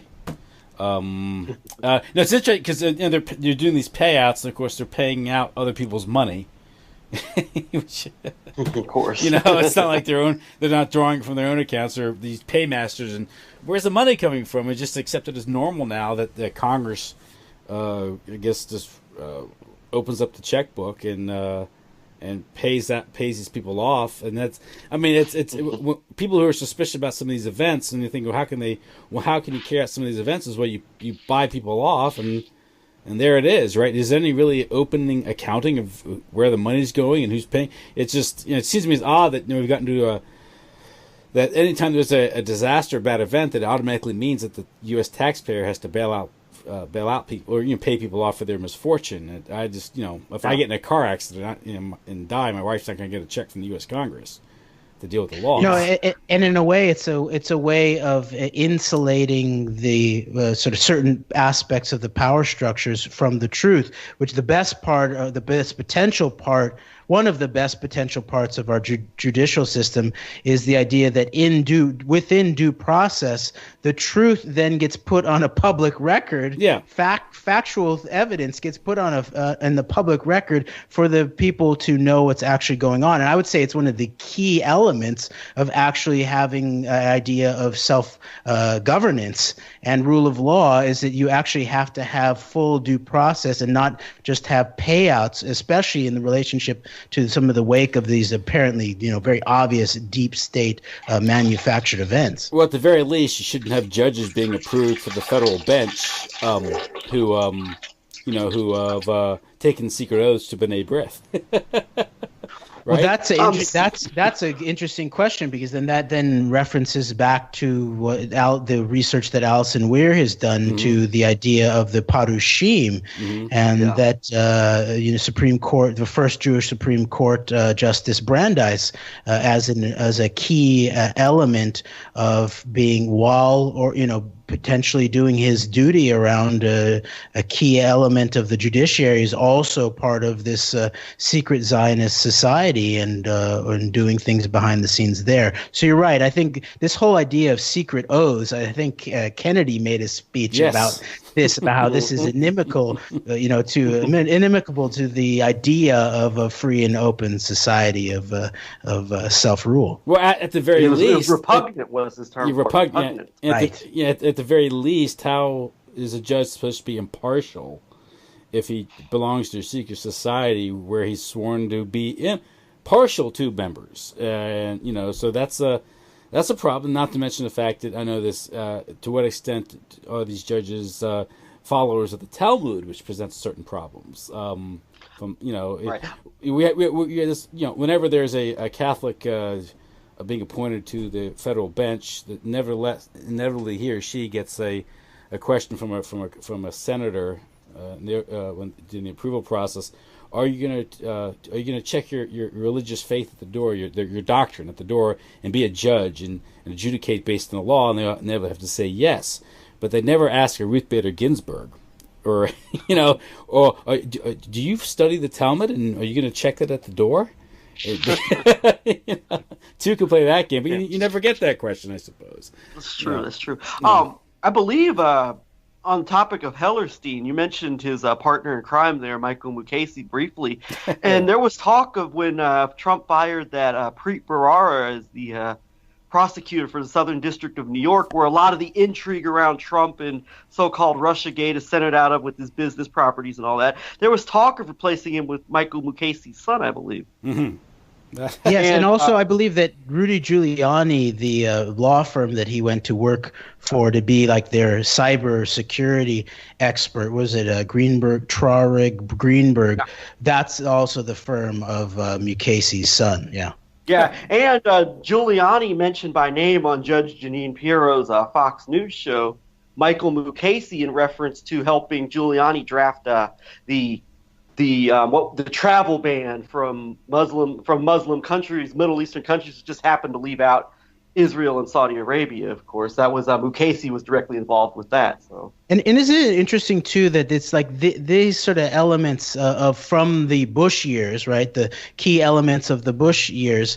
A lot of them are the ones who, especially in this sort of New York-centric Jewish Zionist interest, some aspects of connection to mob types, are the ones that are the backers of Trump. And even it becomes very sort of glaring in the case of one Alan Dershowitz, who for a while was marketed as some type of liberal lawyer for civil rights, and now he's sort of just running all kinds of illogical fronting for Donald Trump, and at the same time is another pretty close friend of one Jeffrey Epstein. What was this thing about ethical torture or something? Or a while, this was about 12, 15 years ago. Alan Dershowitz was trying to come up with some sort of justification, for torture. Oh, right. And I think Alan Dershowitz was saying, look, we don't want to make it legal, but we want to do it. There's ethical, there's an ethical approach to torture. I think that's what his point was. It's funny how Alan Dershowitz's name never pops up in relation to like Epstein and Pedo Island, Pedogate when known and blatant B'nai Brith operative Jerome Corsi and likely B'nai Brith operative Roger Stone discussed that topic on Alex Jones's network. Mm-hmm. Yes, that's a good point, because and then just Jerome Corsi is this is very blatantly on the record. Jerome Corsi himself, in a forward article, is quoted as having recognized that he played a role of trying to set up a B'nai Brith fund in Israel over the course of a few years. So that clearly makes Jerome Corsi some type of operative of the B'nai Brith, and so it makes a lot of sense then that it's Jerome Corsi who's on the airwaves of the Alex Jones radio show in the wake of the Trump win in the elections, talking about how he was getting direct texts from elements above Israeli intelligence, the highest levels above Israeli intelligence, that Trump was going to be nominated for the Peace Prize by these same elements. And it is interesting, and also I believe it was Mel Rockefeller, who claims to be the son of Nelson Rockefeller, and has a website, Blowing the Whistle. I mean, whether or not his entire profile and history adds up, not my point, but his website has a lot of hidden tax on humanity, I believe is the name of his site, and has a ton of information on a lot of these figures, and in it he talks about Jerome Corsi representing B'nai Brith and some type of financial fraud in the mid-'90s. So there's another source backing that up. But it is interesting how this narrative has been created of just, the Bush people, all the Bushes hate Trump and all the Bush people hate him and they oppose him. And that's really not the truth. I mean, yes, there's a large element of what we have been led to believe is the sole voice of the neoconservative movement, people such as the Crystals or the Kagans or David Frum, and the loud, very vocal never Trump elements within the neoconservative establishment. But you don't hear about a lot of these people who are supportive of Trump that came from the Bush administration, in many ways represented even more hardline elements within the administration with pay respects to Israeli domestic policy, as far as just hardline support for just unlimited settlement building on Palestinian territory, this embassy move, things of that nature. The John Boltons, for example. I mean, John Bolton, when there's articles resurfacing about his role, he was even pushing harder than, he was telling Israelis that Condoleezza Rice was not looking out for them. That Condoleezza Rice was going to stab them in the back, and because she wasn't hard line enough, he actually started speaking out against the Bush administration in the last couple of years because it wasn't taking enough of a hardline stance on Iran, and there were elements within the administration that were pushing back on efforts to try and get the U.S. into some type of military action in Iran in 2007. And so there are interests even beyond the crystals that were primary into getting the United States into the war in Iraq that were never talked about. And once again, we talk about this even goes beyond here, and I think I'll tie B'nai Brith into this here in a minute, but even the two people who were like Alex Jones's main like sources / handlers at this point, Roger Stone and Jerome Corsi, they both played, they both now talk about how much they regret their, the Bushes, and, Roger Stone's written a book about the Bush crime family and all that. I think he said something about Barbara Bush is in hell or something after she died, which she is, but I don't know if I'd take him seriously when he actually sheds tears over her death. They both of these people, Corsi and Stone, played key roles in Bush's respective elections. 2000, it was Roger Stone's involvement in the chicanery down in Broward County in the recount. That's right. He fomented like the riots or something. Yeah. The Brooks Brothers riots. Yeah. Brooks Brothers riots. And then 2004, it was Jerome Corsi who co-wrote this book exposing John Kerry basically as anything but a Vietnam War hero in the whole Swift boat controversy, which played a key role in getting George Bush reelected in 2004. And it's interesting, John Kerry very much is a primary target. As bad of a person as he is, he very much does appear to be a primary target of these Iran hawks and hardliners and real Israeli hardliners, because I guess he's not hardline enough for their liking. He's always set up to lose, like the Kerry Commission, right? Yeah. Do a half-assed investigation and limited hangout. And exactly. Very true. But in the aftermath of the go ahead, Jeremy.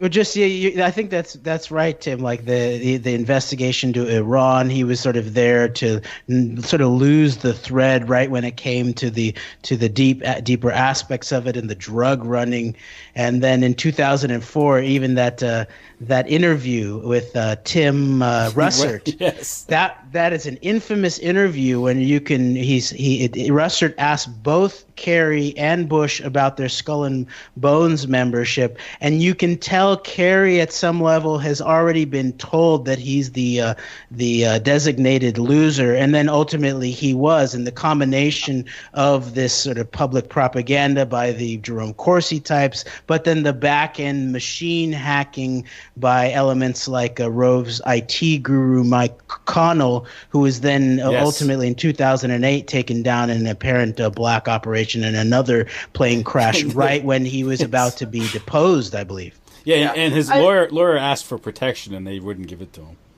I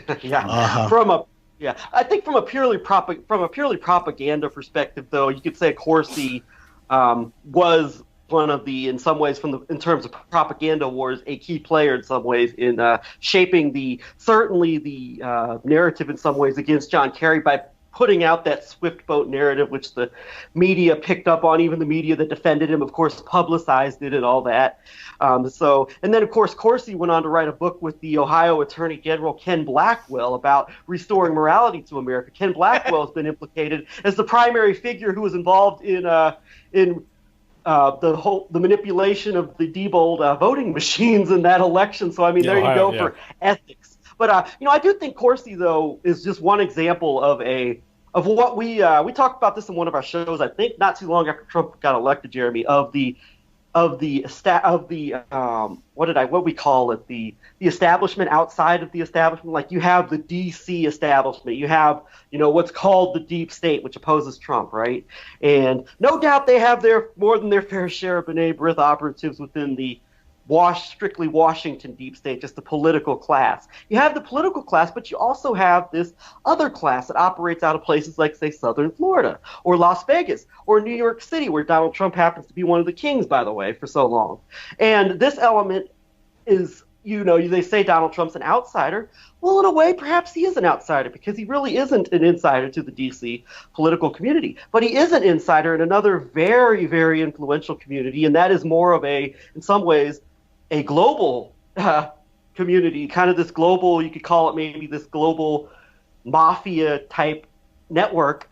And Trump is a key player in that. And you look at people even like Sheldon Adelson, who, of course, has all this purse string and control over so much of the GOP. But Sheldon Adelson he's basically the offspring of, or the follower of he came after, say, the first king of Las Vegas, which was Meyer Lansky. Not only Meyer Lansky, but also the gangster Mo Dalitz, who was awarded the Anti-Defamation League's Torch of Freedom Award. I believe Yes. Torch of Freedom or Torch of Liberty, one or the other. Mm-hmm. And, of course, Adelson turned out to be Donald Trump's biggest donor. After all that noise Trump made about, I don't need your money and all this and that, and he was going to self-finance his own campaign, he did just happen to take, what was it, $25 million from Sheldon Adelson. And it turns out that played a big role in, it was Steve Bannon by name at the Zionist Organization of America dinner last November, before he fell out of favor for having too big of a mouth on certain things, that was saying that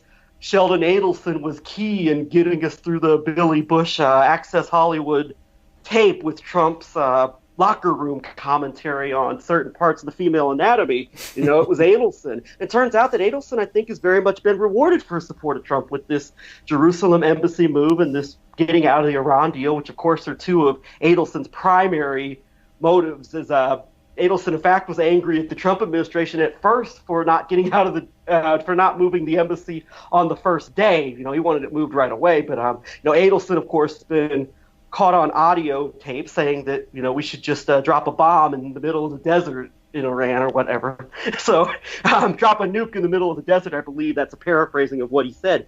But Adelson, and of course he is the heir apparent, I guess, in some ways, of the ADL, B'nai Brith, Las Vegas dynasty, the people who built this mob casino capital. And Trump, of course, is, his thing is casinos, and his thing is casinos and business and real estate, things which are very much popped up with these type of figures. And even the establishment outside of the establishment, you hear all the time about the neocons who got us into not only the Iraq War, but we're also in many ways behind September 11th. Like when you think of September 11th, you think of the neocons, and you automatically associate that with the Project for a New American Century. You associate that with Bill Kristol, and you associate that with the Kagan family. But you don't associate it with those who were who were involved in the efforts to the financial transactions which put the World Trade Center into Larry Silverstein's hands. Those of the New York, New Jersey Port Authority, like Louis Eisenberg, who was one of the heads of Donald Trump's inaugural committee. He is, I believe now, the ambassador to, was it the Vatican? One of those places? Italy, I think. Italy, okay. I think Gingrich's wife is the ambassador to the Vatican now. Talk about swamp creatures. But anyway, you had Louis Eisenberg, and you also had Ronald Lauder, the head of the World Jewish Congress. His mother was friends with Trump, Estee Lauder of the Lauder Cosmetics empire. And Ronald Lauder was the first, he was involved in the New York, New Jersey Port Authority around the time of the transfer. I believe he left the Port Authority right as these all taking place in the spring and summer of 2001. Of course, he was the first Jewish leader on a global scale to openly, publicly defend Donald Trump from accusations of anti-Semitism. And Lauder was a hardline hawk on the Iran deal. And remember, it was Trump who announced his candidacy on the basis that the Iran deal is the worst deal in history and it must be destroyed and all this and that. So you have this establishment outside of the establishment, and you can't always find overt ADL, B'nai Brith. I'm just going to go outside of the ADL here because the ADL is just one arm of this much larger operation on a global scale. But you don't necessarily find overt B'nai Brith connections with everybody whose names pop up here, but certainly with Adelson, and considering Las Vegas and the people who he kind of inherited this takeover of the city of Vegas and this B'nai Brith mob stronghold.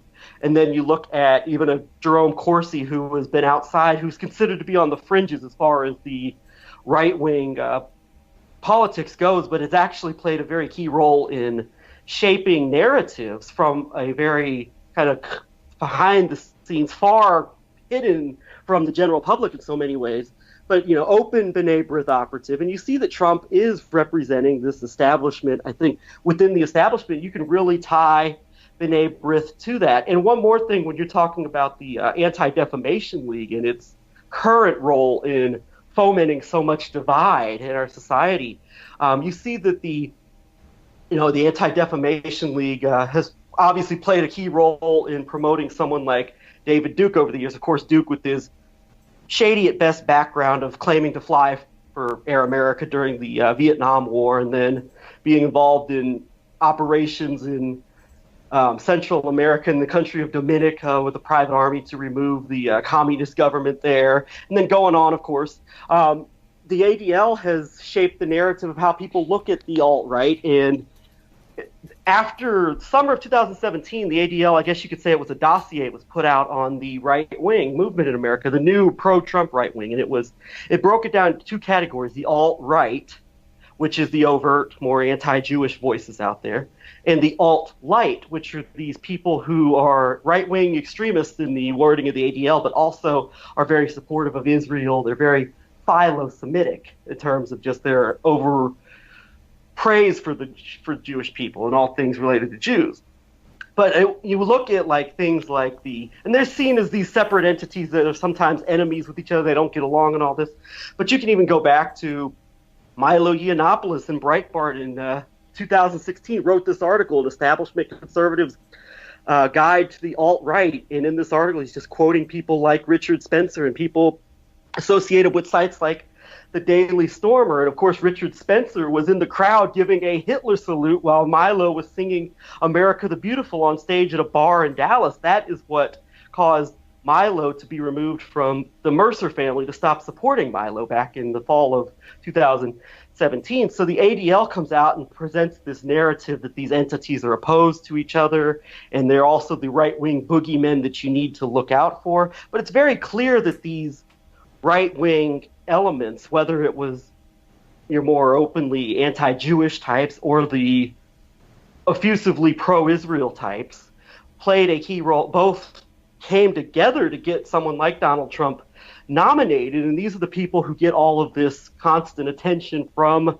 the Anti-Defamation League. So I thought I would throw that in there too. And so they're both propped up as boogeymen, but they're also treated by organizations like the ADL as if there's some kind of real significant difference, when I don't think there really is. Well, you mentioned Las Vegas, and from my understanding, I saw the movie Casino, and the people who built That's not a mouthful there. From my understanding, it was just a bunch of Italian mobsters in Kansas City that built Las Vegas. Jewish mobsters had nothing to do with it.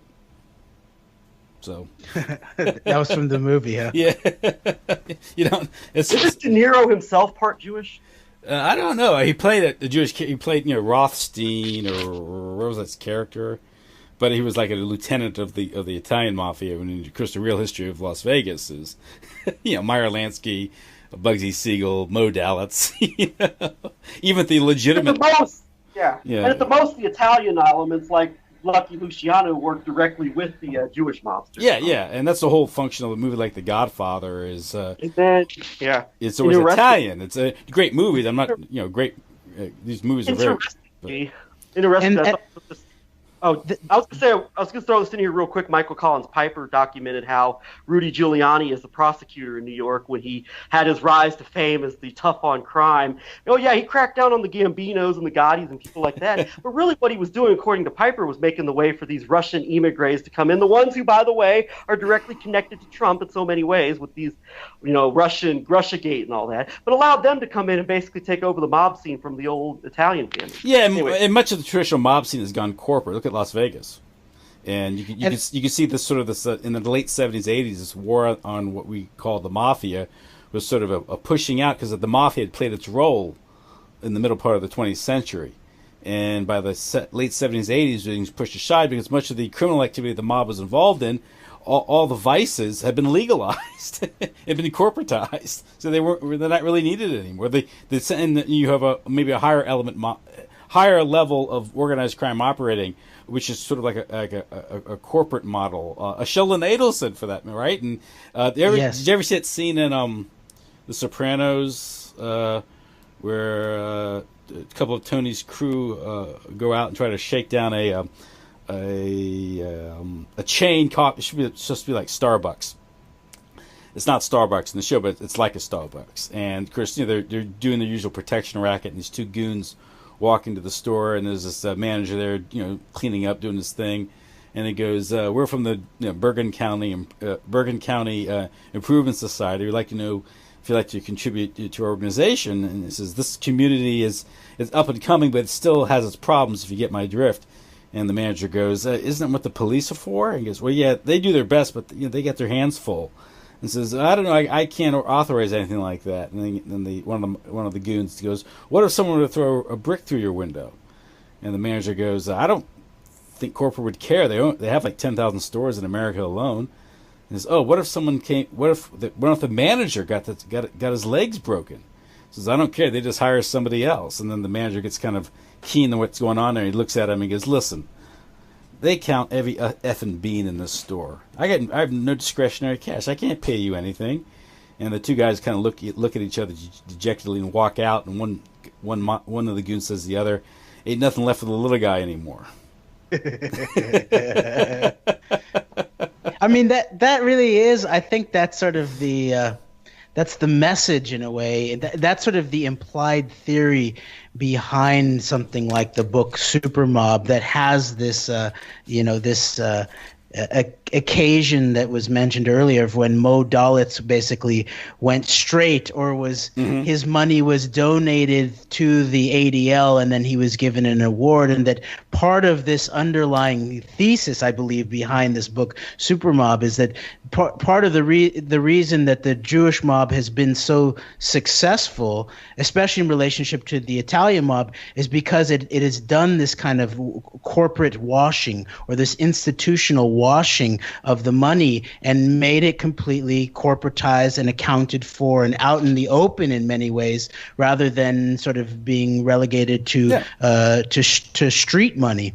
And in a certain way, this also relates to my theory of what some aspects of this Trump era represents is when the sort of the underworld crime aspect of this concept of the deep state, which is put forth by Peter Dale Scott as basically the intersection of the national security apparatus and how it then works and manages a certain very ongoing, eternalized relationship with organized crime, that this era represents when the organized crime element now has actually taken the managerial position almost front and center, and it is actually in the driver's seat now over the national security apparatus, where it used to be the national security apparatus used to manage its relations with the mob types, and in terms of it became very obvious in relationship to Iran-Contra and the drug running and the weapons trade and all of that type of thing. But that was somehow being managed, and now we have the mobsters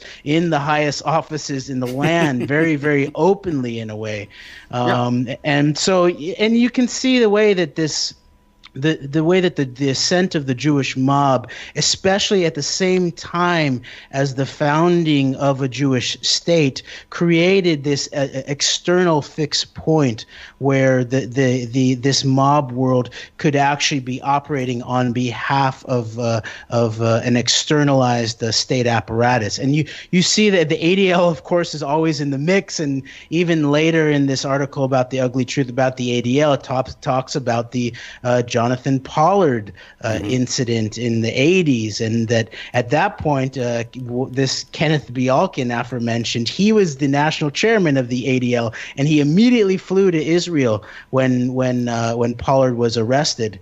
And it turned out that Pollard's recruiter was an Israeli Air Force colonel, Aviam Sela, who was working on behalf of the Israeli technical intelligence group called Lechem or Lacham, which is, of course, also what the producer of JFK, Arnon Milchan, what group he was working on behalf of, definitely when he was helping run smuggling of nuclear krytrons out of the United States and into Israel.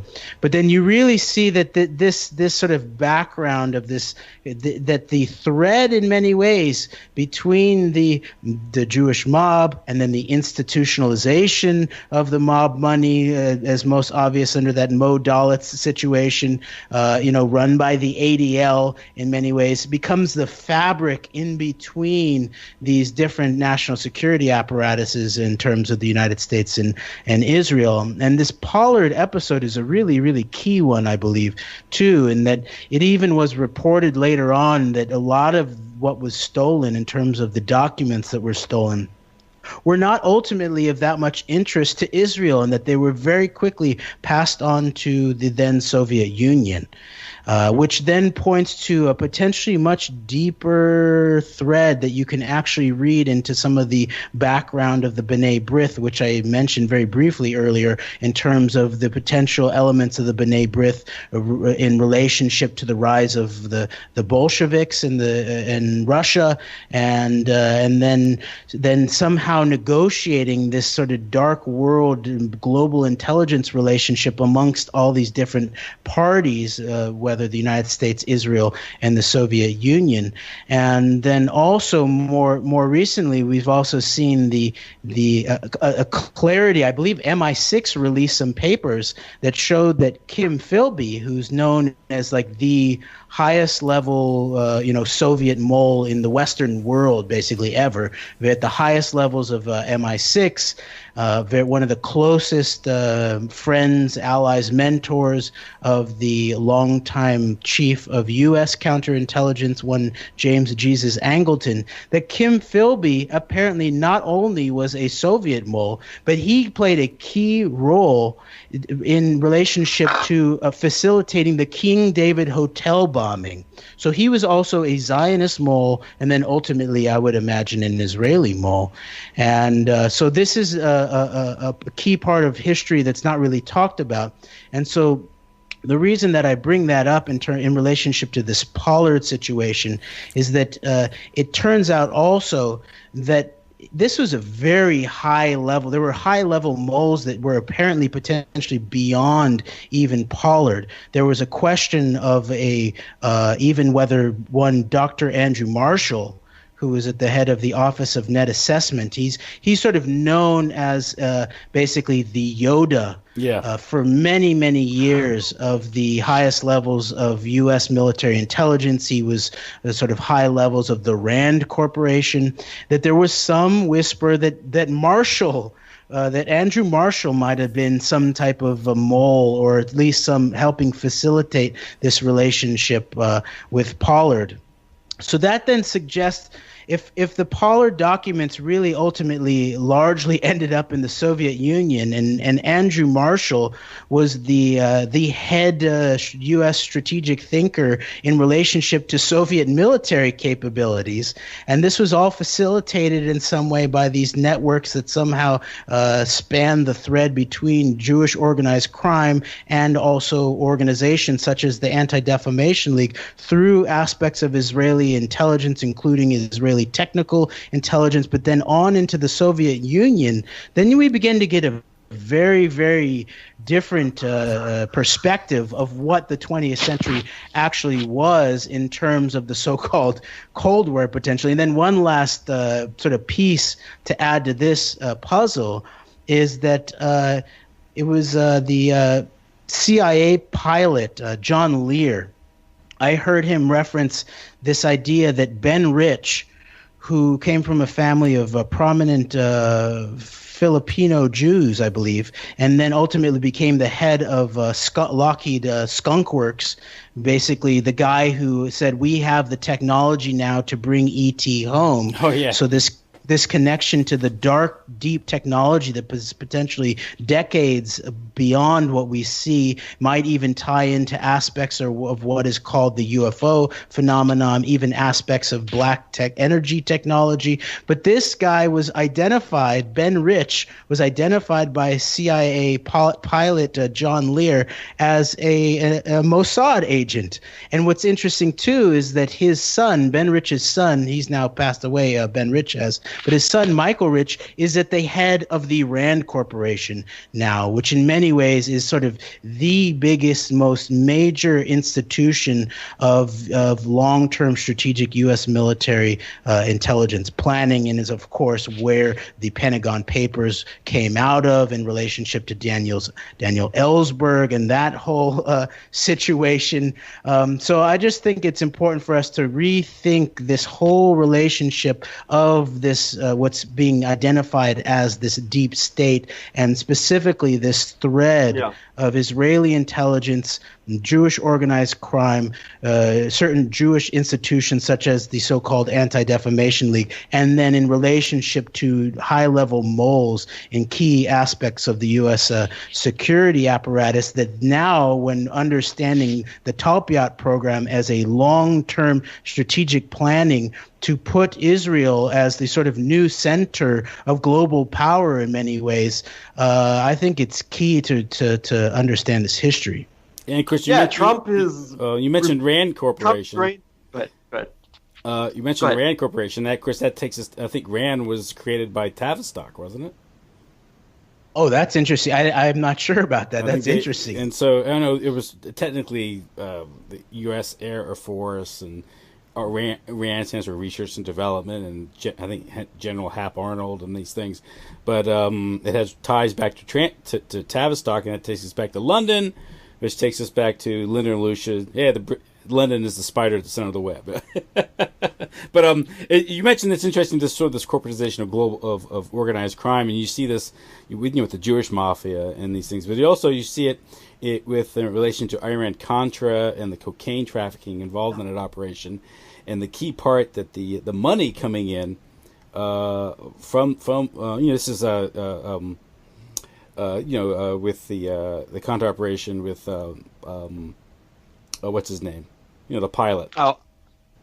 Barry Seal. I just finished that book, Barry Seal, and that operation. How a lot of that money coming into Arkansas Development Corporation, the Arkansas bond market, capitalized Walmart, Tyson's Food, and from what I understand from reading this book, is a lot of that drug money coming in through Louisiana was laundered through a company that a drug connected guy who started Popeye's Chicken.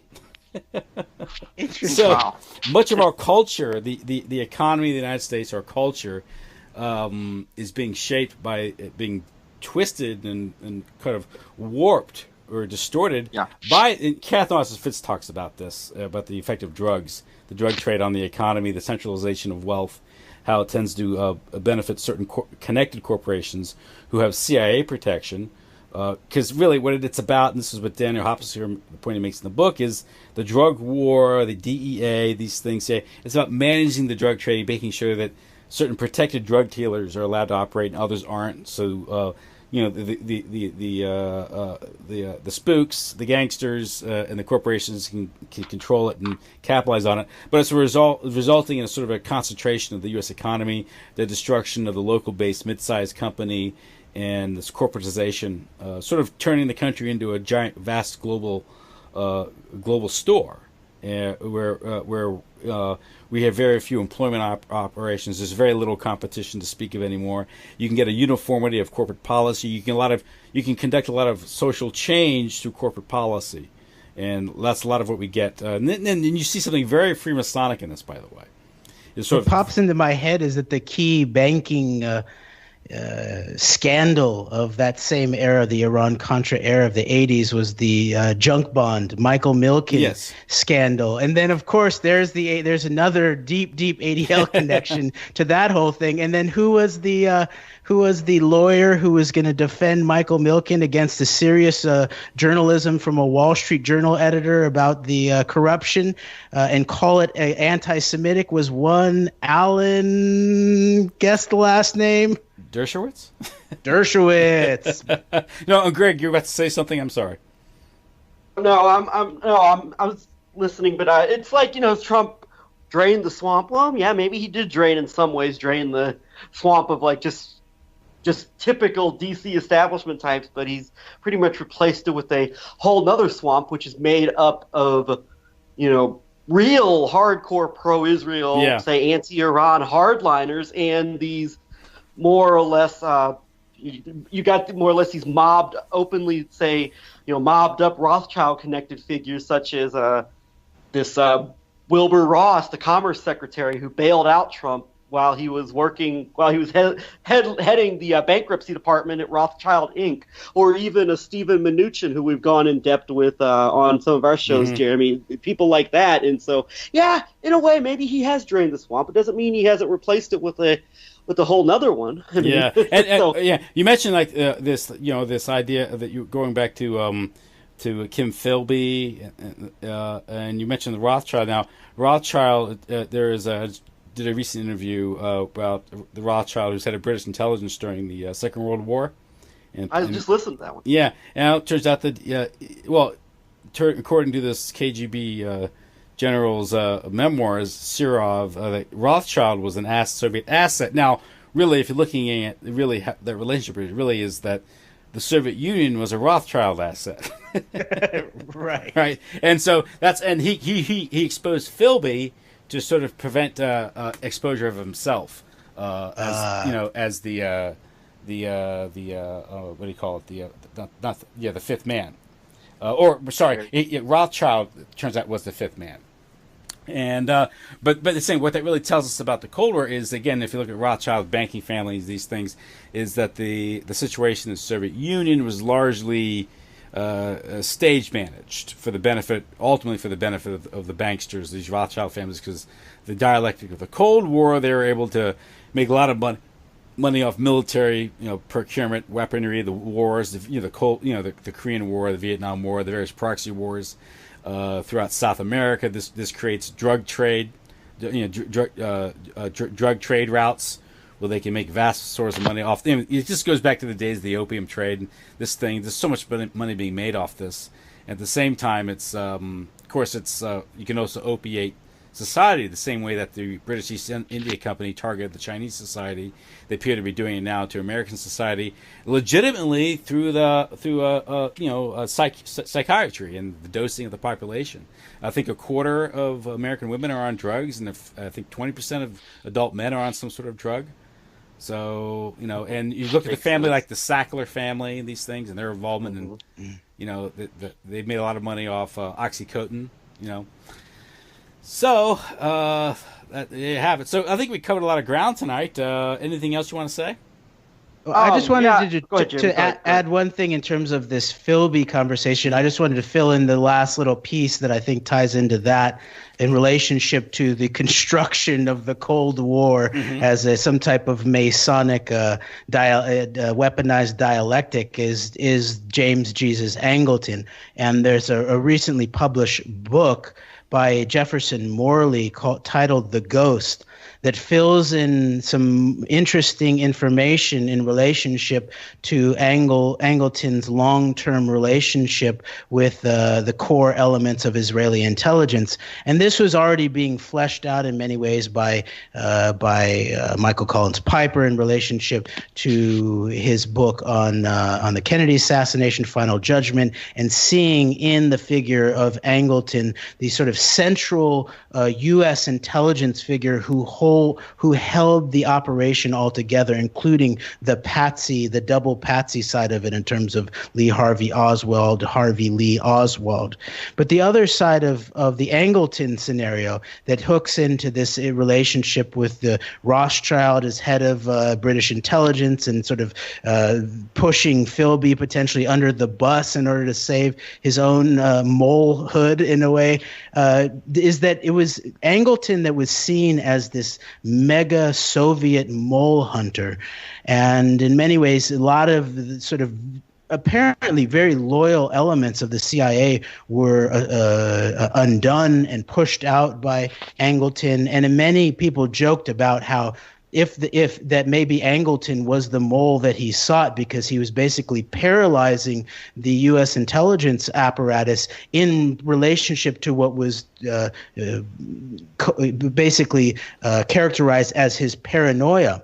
But then I've even seen things from KGB generals jokingly calling Angleton their, quote, best asset, unquote. And this Jefferson Morley book, there's an interesting write-up on Mondoweiss titled The Goy and the Golem, I believe it's titled, the name of the article, that points to some of these key elements that were filled in this book. Is that it turns out that Angleton, while in the sort of key years, I believe of the 60s, he's the head of U.S. counterintelligence. He's sitting key in these positions in relationship to when Israel is being nuclearized, and the whole relationship of that to aspects of the Kennedy assassination.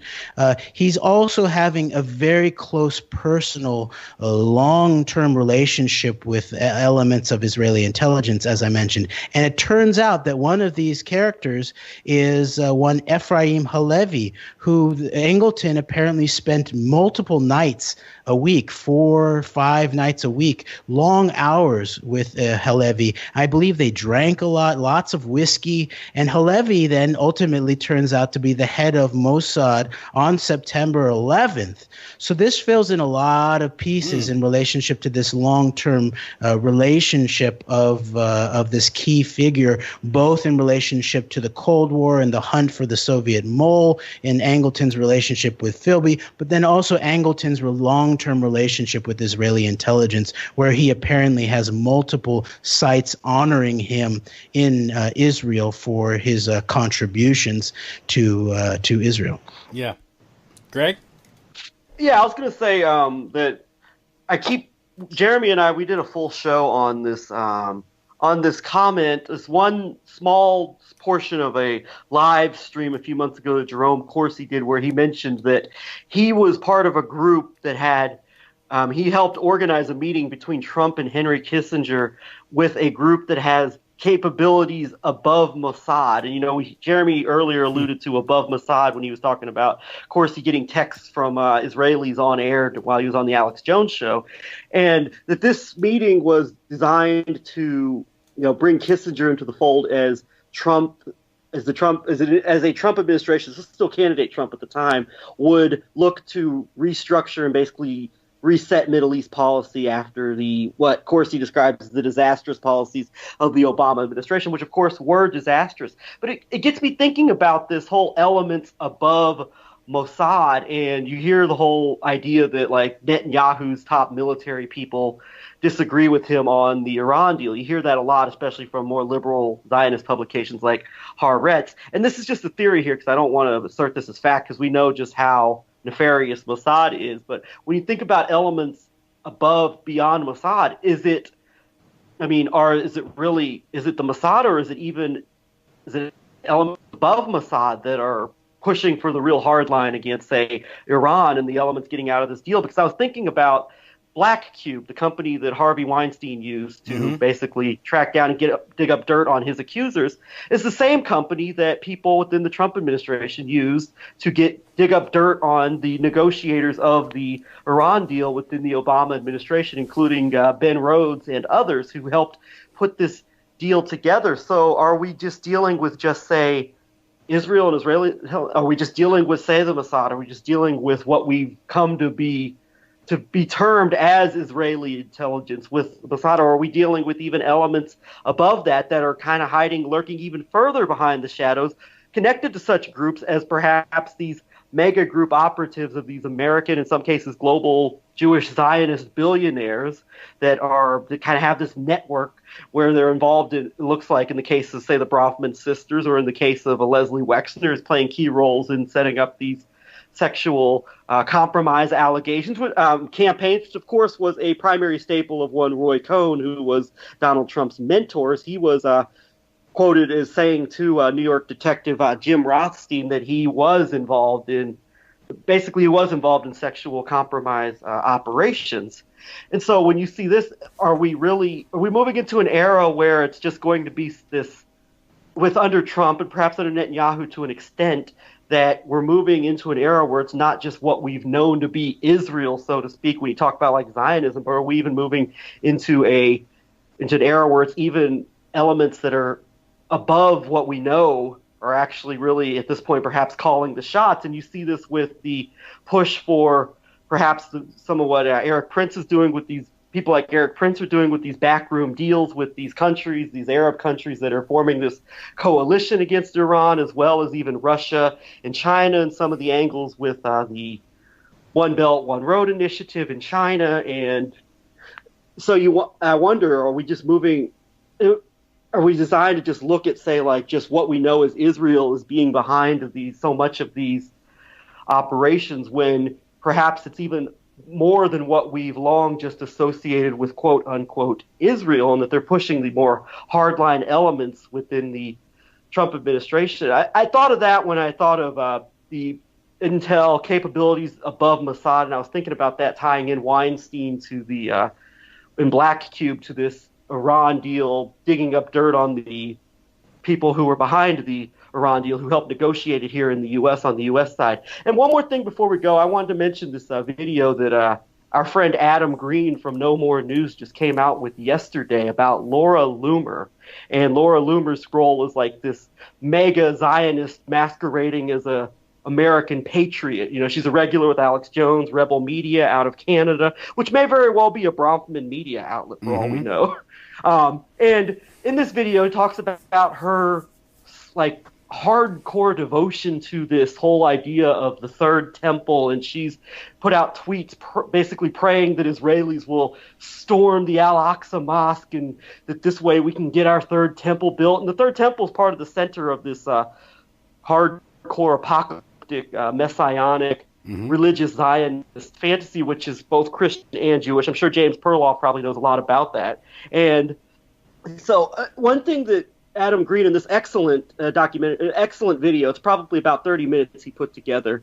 Laura Loomer was, I guess, tweeted that, yeah, if I were in charge of the ADL, I would destroy it.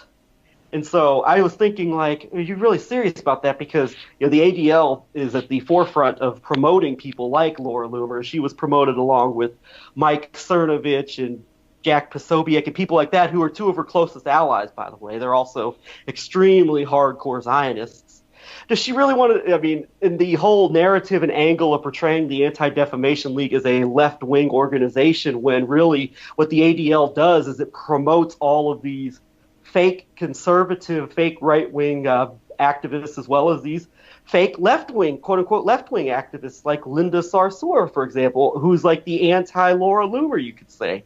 And so you got is asking, is Laura Loomer really serious about the ADL? Are people who criticize the ADL really serious about bringing it down? Or are they just playing their roles and continuing to foment and set this narrative with the Anti-Defamation League, actually helping the Anti-Defamation League continue to foment these divide and conquer policies by promoting themselves as the enemy of the ADL, while the ADL continues to promote them as being the people that you shouldn't listen to, and that people will listen to because they're told not to listen to.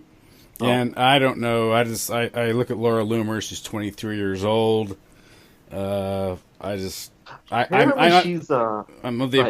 of the opinion that really, until you're 30 years old, everything coming out of your mouth should be a question. But I'm old. Well, I know that, but she's also got people a lot older than her that are. I know. But I know what you're saying, though. She's just a pop. I mean, it's like a pretty blonde, right? Blonde? I understand, but she's It's I agree. It's the age of video. She's dyed her hair. She's had all kinds of like cosmetic work done. Yeah, it's just like really. I mean, she had a nose job. She's basically a self-hating Jewish supremacist, is what it looks like to me. But she brags about like Jewish like media dominance. Yeah, I saw an interview with that guy out of Scotland, the British member. What was his name? He has a radio show now. He's a Labour. Farage, Nigel Farage. No, the other guy. He's like he's a British, Scottish accent. Oh, not sure. He has a radio show now, and she was George Galloway. No, George Galloway. That's it. Yeah. Okay. He's Scottish, right? I have that wrong. Yeah, no, he's Scottish. You're correct. And she just declared everyone in Gaza was a terrorist, so it's okay that the Israelis slaughtered 50 people. And I was just, this is the type of like trenchant analysis that people are listening to. Yeah. And the hardline pro-Trump media like Breitbart says that CNN is anti-Israel because it may have accurately talked about death totals, while meanwhile they're all Hamas shields, and anybody who died was a human shield. It's So children so died. disgusting. Children are human. Yeah. Children are in the idea they put children out there. Yeah. Yeah. They're all shields. But, Laura Loomer, I thought that was instructive because, number one, the whole ADL angle, and she's, pretending to be the enemy of the Anti-Defamation League when she's probably one of their greatest allies. If we're trying to get as part of like this left versus right war. And the other thing I think it just shows the video that Adam Green put together shows just the